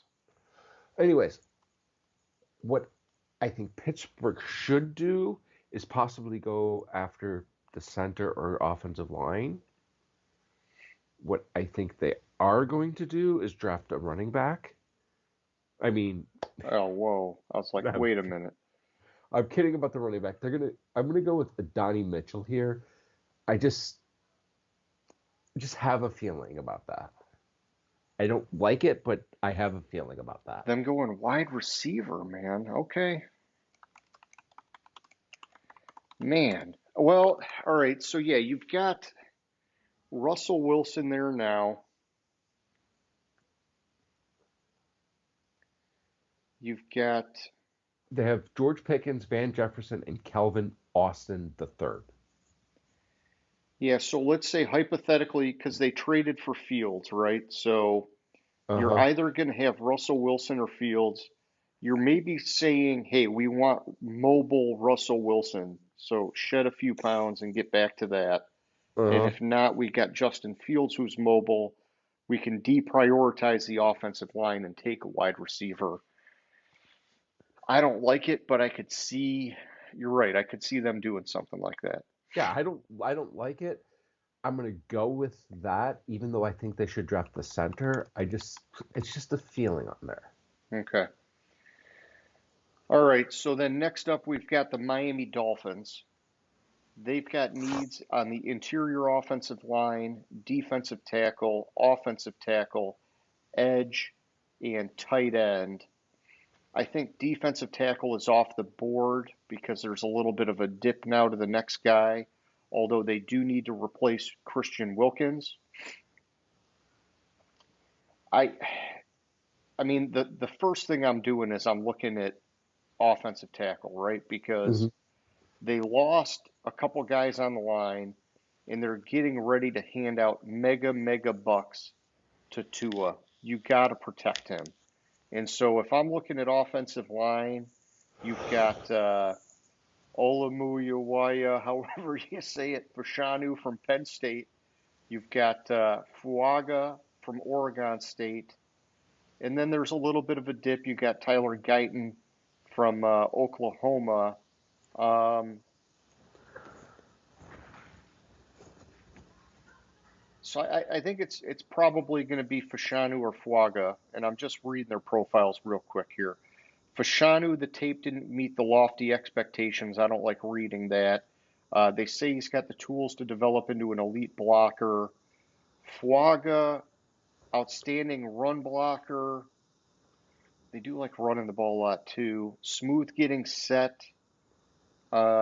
His length is a concern. Maybe viewed as a guard. All right, I got to go for Shanu here. You know, even though the tape was a little bit off, it looks like the ceiling's higher and the ability to play tackle's a better fit. So I'm going for Shanu for the Dolphins here. All right, thank you. Leaves an easy pick for the Philadelphia Eagles, who have to replace Jason Kelsey with Graham Barton, center from Duke. And if it doesn't work out at center, he could shift to guard and have he could play either position for them and would fit in well in fixing that offensive line and filling the holes that they are creating because of old age and the offensive line. All right, Graham Barton. I do like that pick. Somebody was just posting an article about I forget the guy that's on the roster right now that they were saying is going to replace him, and Cam the loft. Jurgens. Yeah, thank you. The lofty expectations and all that. And it'd be nice for the guy to get a shot, but I also like the idea of just going out and getting the best center in the draft when you know you've got the rating on Barton. It's like one of the highest center ratings that you're normally going to see, right? I mean, Mm-hmm. and Philly for years now has had one of the top offensive lines. You don't want to let it go to shit. I wouldn't take the chance. I would do what you're doing here. I like what you're saying. And I disagree with some of the needs. Like on NFL.com, they're saying cornerback. Come on, man. You still got Slay. You still got what's his face. It's not a need. Um, Wide receiver, not a need. I just, all right, that's fine. You made the pick. We're good. So now we're back with the Minnesota Vikings again. Okay, so yeah, I guess I didn't think about that. We could have flipped those where you could have got the second one of the Bears and I could have gotten the second one of. Wait, what do you mean we're back with the Minnesota Vikings again? Was there something I missed? What's their second first round pick? Ah, I missed the Houston trade. Yeah, they had 11 and 23. I know. I forgot about the Houston trade. So, all right, so we're back here with they got their quarterback at 11. So they've got needs at interior offensive line, edge, wide receiver, I don't agree with, and defensive tackle. I don't think this is the spot for defensive tackle. I'm actually fairly comfortable with what they did at edge. I think that they can make the best of that situation for now. Um, I think that for them, this is actually not a bad spot at all to look at Fuaga. And I know we were just talking about him, but they're saying he has the tools and toughness to be a day one starter if he moves inside. Okay, they have a need inside. You just drafted a quarterback. Don't make the mistake you did every year Kirk Cousins was there and give him a shaky, shitty ass offensive line. Go get a guy now and lock it up. I like it here. I can't go against it. I'm taking Fuaga here. All right. Can you really quickly run down the quarterbacks that we have That we've picked drafted or who's available? that we've drafted? All right, so Caleb Williams, Drake May, Jaden Daniels, J.J. McCarthy, and Bo Nix. So we're already up to 5 in the first round. Well, because next up we have the Dallas Cowboys. Their needs are listed as offensive tackle, running back, interior offensive line, cornerback, and wide receiver. I don't understand that. So they are going with Michael Penix. I'm fucking kidding I was about to write it in and just be like, okay, explain yourself. you. Dak is out. We don't want to pay him. Well, I think they need to draft Dak's replacement in this draft. I don't think they do it with a first round pick. A developmental Um, guy. they do it with a developmental guy. I think they go with a. Have, wait, no, I think you picked him, didn't you? Quagga? Cooper DeJean? No, not yet. Because I don't like the value for offensive line after Fuaga. Here, I don't. Dropping down to Tyler Well, Guyton. you got Tyler Guyton. Um, he's only started 14 games at tackle. Yeah, And I so, mean, he's kind of massive, right? 6'8", but still. yeah, he's a former tight end. Yeah, I my think, my only concern is that could they be sort of like pigeonholed into drafting offensive line because Tyron Smith's gone, Tyler Biadasz, however you say his name, he's gone. Um, Man, do you really want to have Dak with all the money in the world that they're going to be paying him But I don't know. I mean, aren't they talking about making Dak play out this last year and then do his deal next year? So Yeah. maybe you do it to bring his value down a little bit. Let him take a few more hits, man, and then get him on the cheap next year. Oh, Oh, wait a minute. Wait a minute. Wait a minute. Wait a minute. I've heard well, they brought in he's. Mike Zimmer, defensive coordinator, too. I know that this guy's still available. Yeah, and Zimmer Holy historically drafts cornerbacks like they're fucking going out of style, man. Right, right, but no. I just saw somebody that's like, I was like, oh shit, he's still available. Okay. Holy shit, that's fucking awesome. Um, man, they don't need that though. Damn it. Yeah, who's sliding that you're looking at, man? I was looking at Chop Robinson, Okay. but they don't really need looking at their edge. Like, so the article lists an article I saw somewhere listed edge as a need of theirs. Yeah, yeah. It's just because Parsons is playing the edge, and then you got Marcus Lawrence on the line part of the edge, right? So, And I don't want this guy to go to Green Bay. That's probably more of my hope. okay. Ah, so what do they go a raw prospect?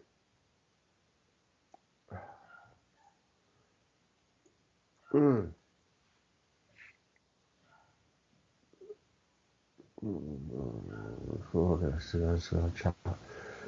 Ah,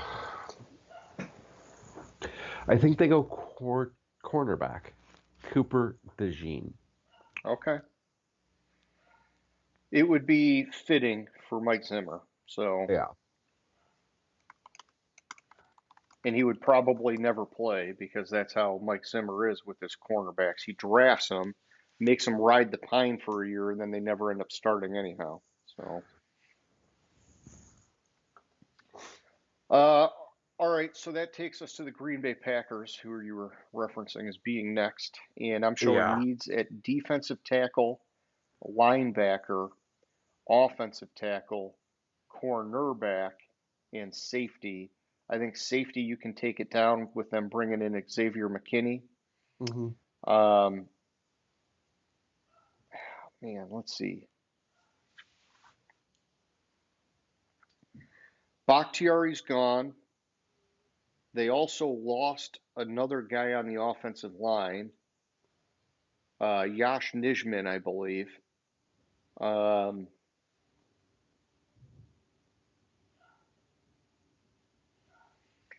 I mean, at this stage, I'm kind of looking at who's best available on the board. And it fits a need too.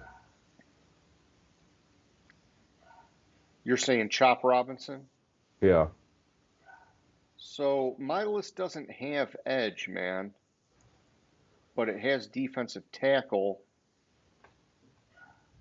Um, the CBS Sports has edge.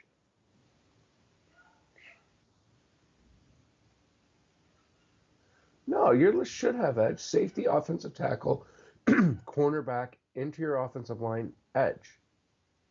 My NFL.com one? Yeah. You're looking at maybe the old one. I'm looking at the new one. Oh, let's see. Here, let me send you the No, link. you're looking at the. No, you're looking at the old one. Mine was updated I on am. April 10th. I am looking at the old one. Wow. Damn. All right, all right. It's okay. Yeah, there was one from like February, and All they right. did an Send me the update. link. All right, yeah, let me send you the link here, man. We got to be on the same sheet of music. You know, it's like amateur hour. We're not even doing any pre-meeting prep here to get on the same page. Shame on us, James. All right, I sent you the link.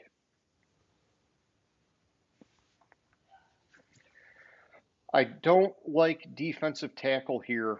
I don't like linebacker here, although I have been getting a little bit excited about Peyton Wilson at linebacker,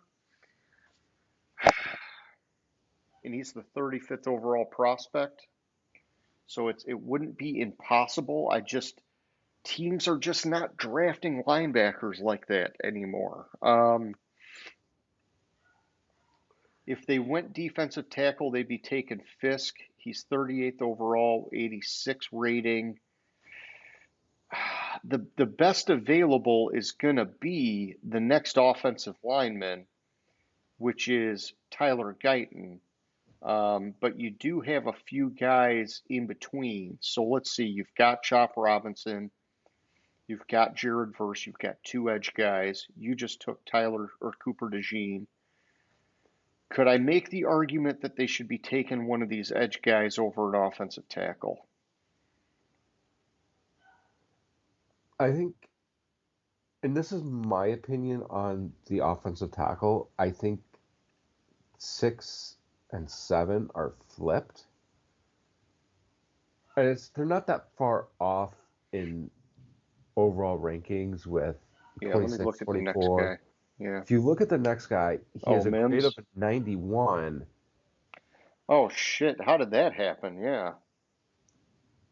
And you look at the guy after that, it's an 86. And then when you read their description of Mims versus their description of Guyton, why is Guyton ranked ahead of Mims? Yeah. He has Yeah, the so I frame guess they're and quickness, saying Mims strength, is and dominant at times, but inconsistent. outstanding length to move defenders off the ball in the run game and shut down edge rushers. He tends to hit targets with his initial hand placement and shows ability to rework his hands inside when he does miss and rarely loses once he latches on. So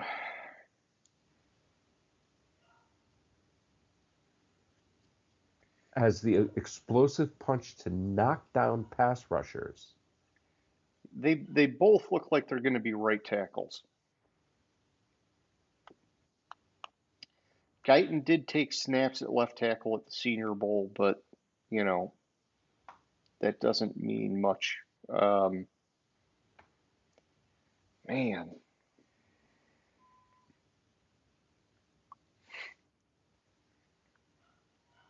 All right. Once I get past the ad, I thought Mims played some left too. I'm just going to put him in. I like the higher rating, the 91. You know, that to me is it's saying that there's some upside there, maybe some potential to be developed yet or whatever. And so I'm going to go Amarius Mims here for these guys. And you're right. He it looks like he played mostly right tackle. Gotcha. But either way, I like that. I like Mims over Guyton.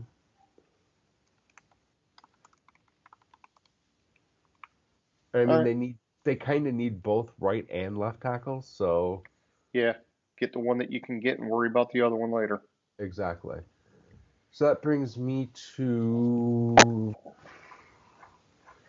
who picks Ooh, the 25 Buccaneers, and there? what do you know? They need edge, and that's like two of them screaming in the face on the board. But they So also need interior offensive line and they need quarterback. quarterback, wide receiver, interior offensive line. You can knock safety off the list because safety's not going to go in the first round. What was the deal that they gave to Baker? What was? Did they give him a 3-year deal or something?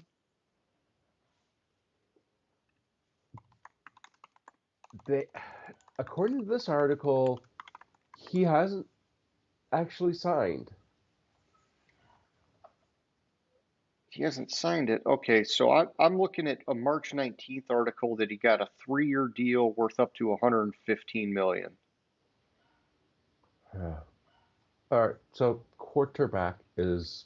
I would take it off. I mean, I think they're sticking with Baker at least for another year, maybe two, and then the guaranteed money runs out and they can dump him if it's not working out. All right. Wide receiver. They don't fucking need a wide receiver. No, they just re-signed Mike Evans. They still got Godwin. So it. Oh wait, I'm sorry, I forgot to close the right article. All right, edge, interior offensive line, cornerback, safety, linebacker. I think safety you can knock off because you're not with the safeties in this class. You're not going to get anybody here. Yeah. I think it's edge, and it's going to be good old chop. Like best available happens to fit a need, and you got to go with that.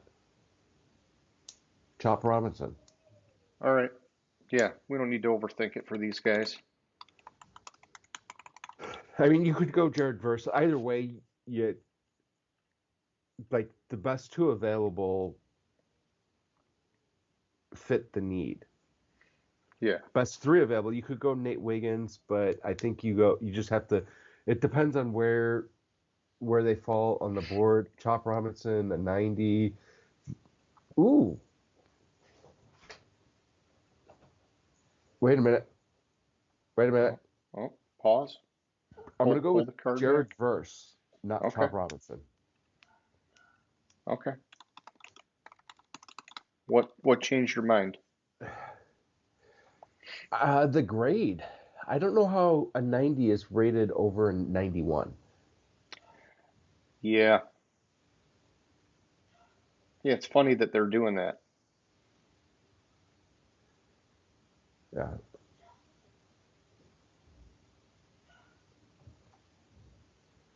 Neat. Like they'd be fine either way. I'll go with Jared Verse.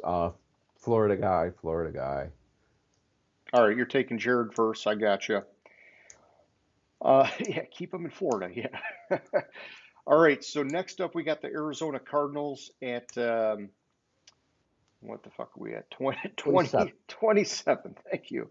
And so they took a wide receiver early in this mock draft, which leaves their needs at cornerback, edge, running back, and interior offensive line. I do not see a running back going in the first round. I think it would be tempting to look at an interior offensive lineman, but you just went wide receiver. You have a defensive minded head coach. It's time to start feeding that defense. And so I'm torn, to be honest, between Nate Wiggins at cornerback and Chop Robinson here. And maybe you can help kind of sway me one way or another because, man, I think they brought in Sean Murphy Bunting at cornerback, but he is nowhere near a CB1. And so, as much as I would be tempted to sort of like traditionally go after the edge guy first, man, I don't know. Like, I'm thinking Wiggins is maybe the pick between the two. I I think you're right on that. You have Murphy Bunting and Garrett Williams at cornerback. Yeah. You don't have much behind them at cornerback. I think quarterback is the pick. I mean cornerback. Yeah. Let's do it. Nate Wiggins, cornerback. All right, and that brings us to the Buffalo Bills, who need wide receiver, edge, defensive tackle, safety, running back. Running back is not first round. Safety probably not a first rounder there. Defensive tackle. It's a real stretch for the next defensive tackle here. So that goes down to edge and wide receiver. Yeah, and they traded away Diggs. So who's up next at wide receiver? The next guy at wide receiver, I don't. It's 4.3940.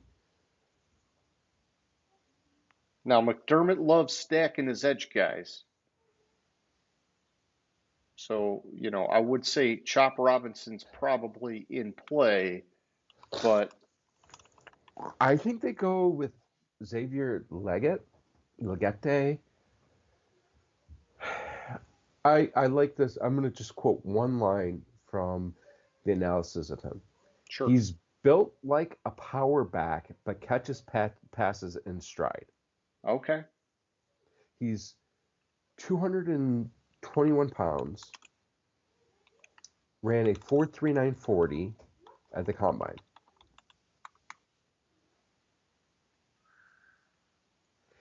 Averaged 17.7 yards per catch in 23 in college.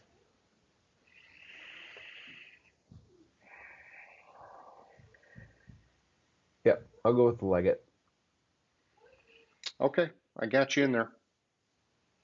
Plus, I would like this other guy to fall to the Lions, but that's another story. Are you wanting Chop to fall to the Lions? If the draft goes how it does, how we have mocked it, I would want him to fall to the Lions. I would rather Barton to fall to them, but Okay. I don't think that's possible. You would rather Barton to beef up the interior offensive line? Yeah. Yeah, it would be tempting, right? Um, and then I'm just thinking of the interior offensive line because Jackson Powers Johnson has versatility, but it's way too early to be going after him. All right, so best available, you got Chop Robinson, who I really like that pick. I really like the idea of him being paired with Aiden Hutchinson.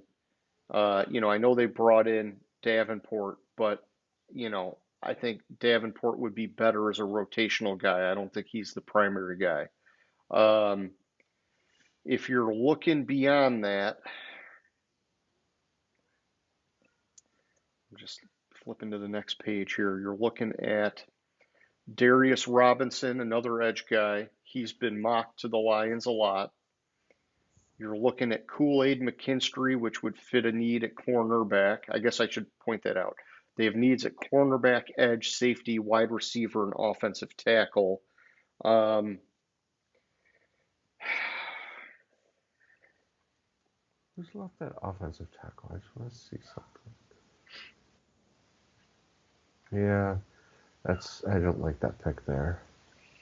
yeah, I don't think they're getting the right value on the offensive line. Yeah.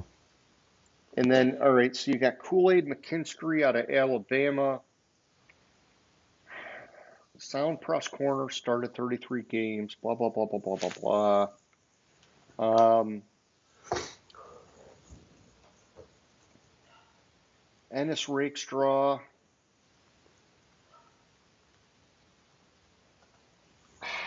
Here's my problem. They need a cornerback like it's nobody's business, but they did make the trade for Carlton Davis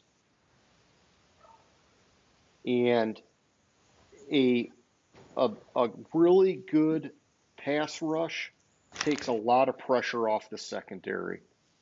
I've got to go Chop Robinson, dude. I've got to do it. It took us 29 picks to finally get past the top 25. I mean, hey, it's fairly tight, and some drafts can be like this, right? But this is our mock, and we're going to do it whatever way we want to do it. And then we get to the Ravens, who need interior offensive line, offensive tackle, edge, wide receiver, safety. Lad McConkey, Darius Robinson.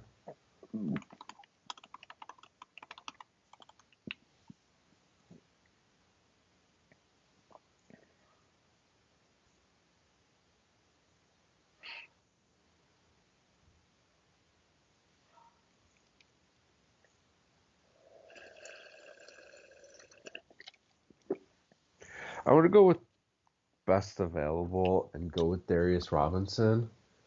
I really don't think this many defensive players are going to go in the first round as we have. Yeah, and I think his size would actually fit the Baltimore Yeah. Ravens style on defense too, because he's a really big edge guy. Yeah, I think Lad McConkey's a little bit of a stretch there. Okay.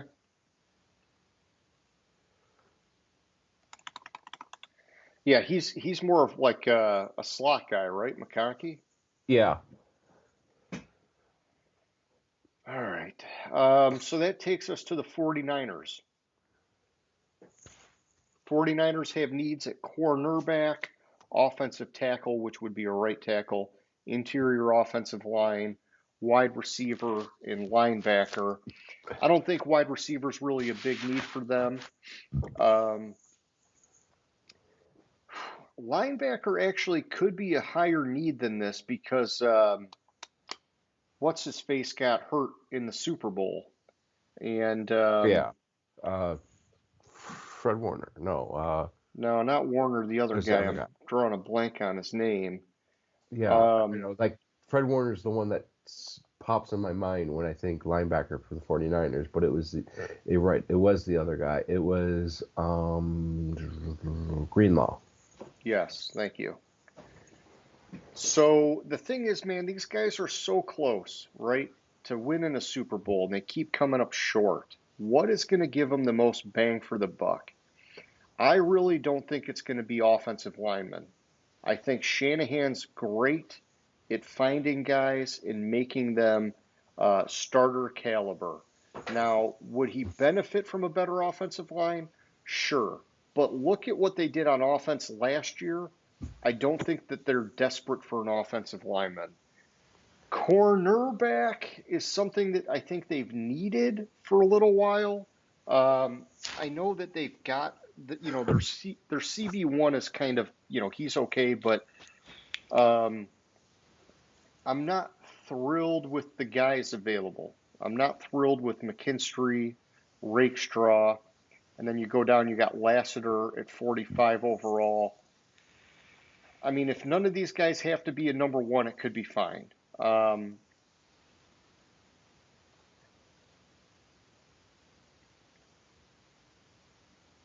a part of me is like going back to Peyton Wilson, the one linebacker. Could this be a rare first round linebacker? We're talking the 31st overall pick. I'm hearing and reading a ton of great stuff about this guy. Mm-hmm. You put him with Fred Warner, and then if Greenlaw's back and healthy, you're good. But if not, you've at least hedged your bet and you've got another linebacker.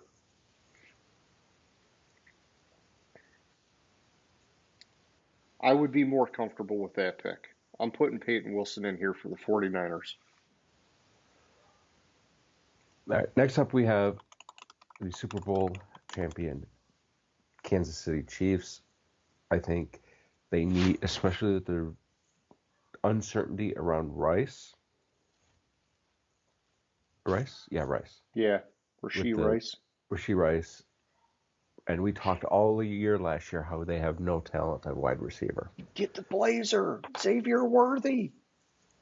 That's who I want to pick here. My I just concern. worry, man. He's 165 pounds. Well, what worries me more about him is he drops the ball a lot. Yeah, and they've had a serious issue with drops. Yes. So I'm going to go with a little bit of a safer pick, a little bit of a slower pick, but I'm going to go with Lad McConkey. Okay. Yeah, and they did bring in Hollywood Brown, right? So Yeah. they've kind of like answered their number one spot. McConkey can come in and he can be, in the slot or wherever they need him, and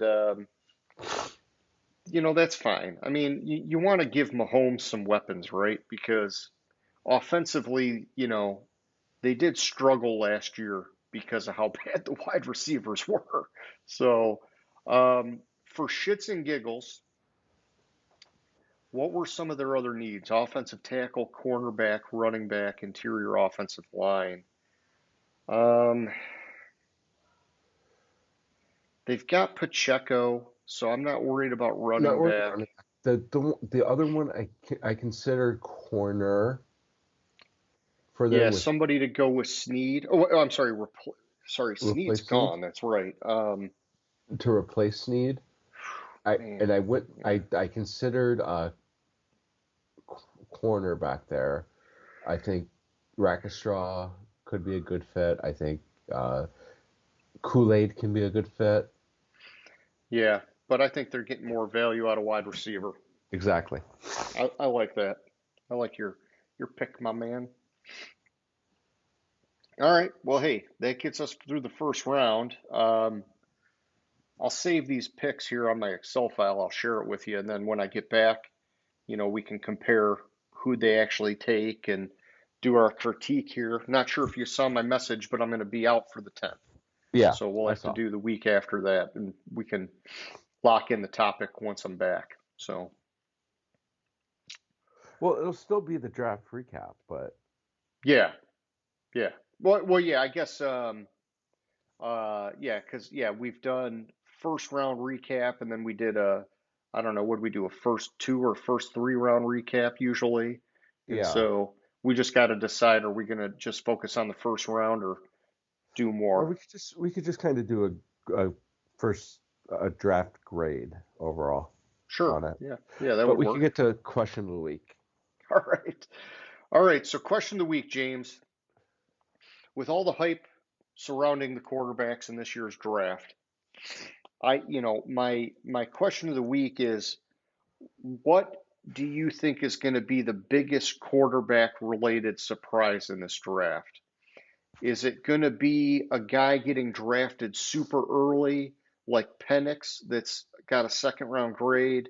Is it going to be a guy falling out of the first round that is like flying up the board right now, like maybe JJ McCarthy all of a sudden slides out?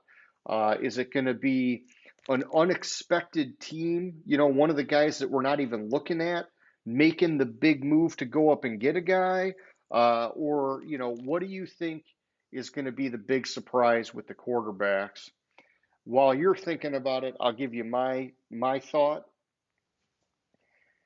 It's super, super rare you see 5 guys go in the first round. I just don't see it, dude.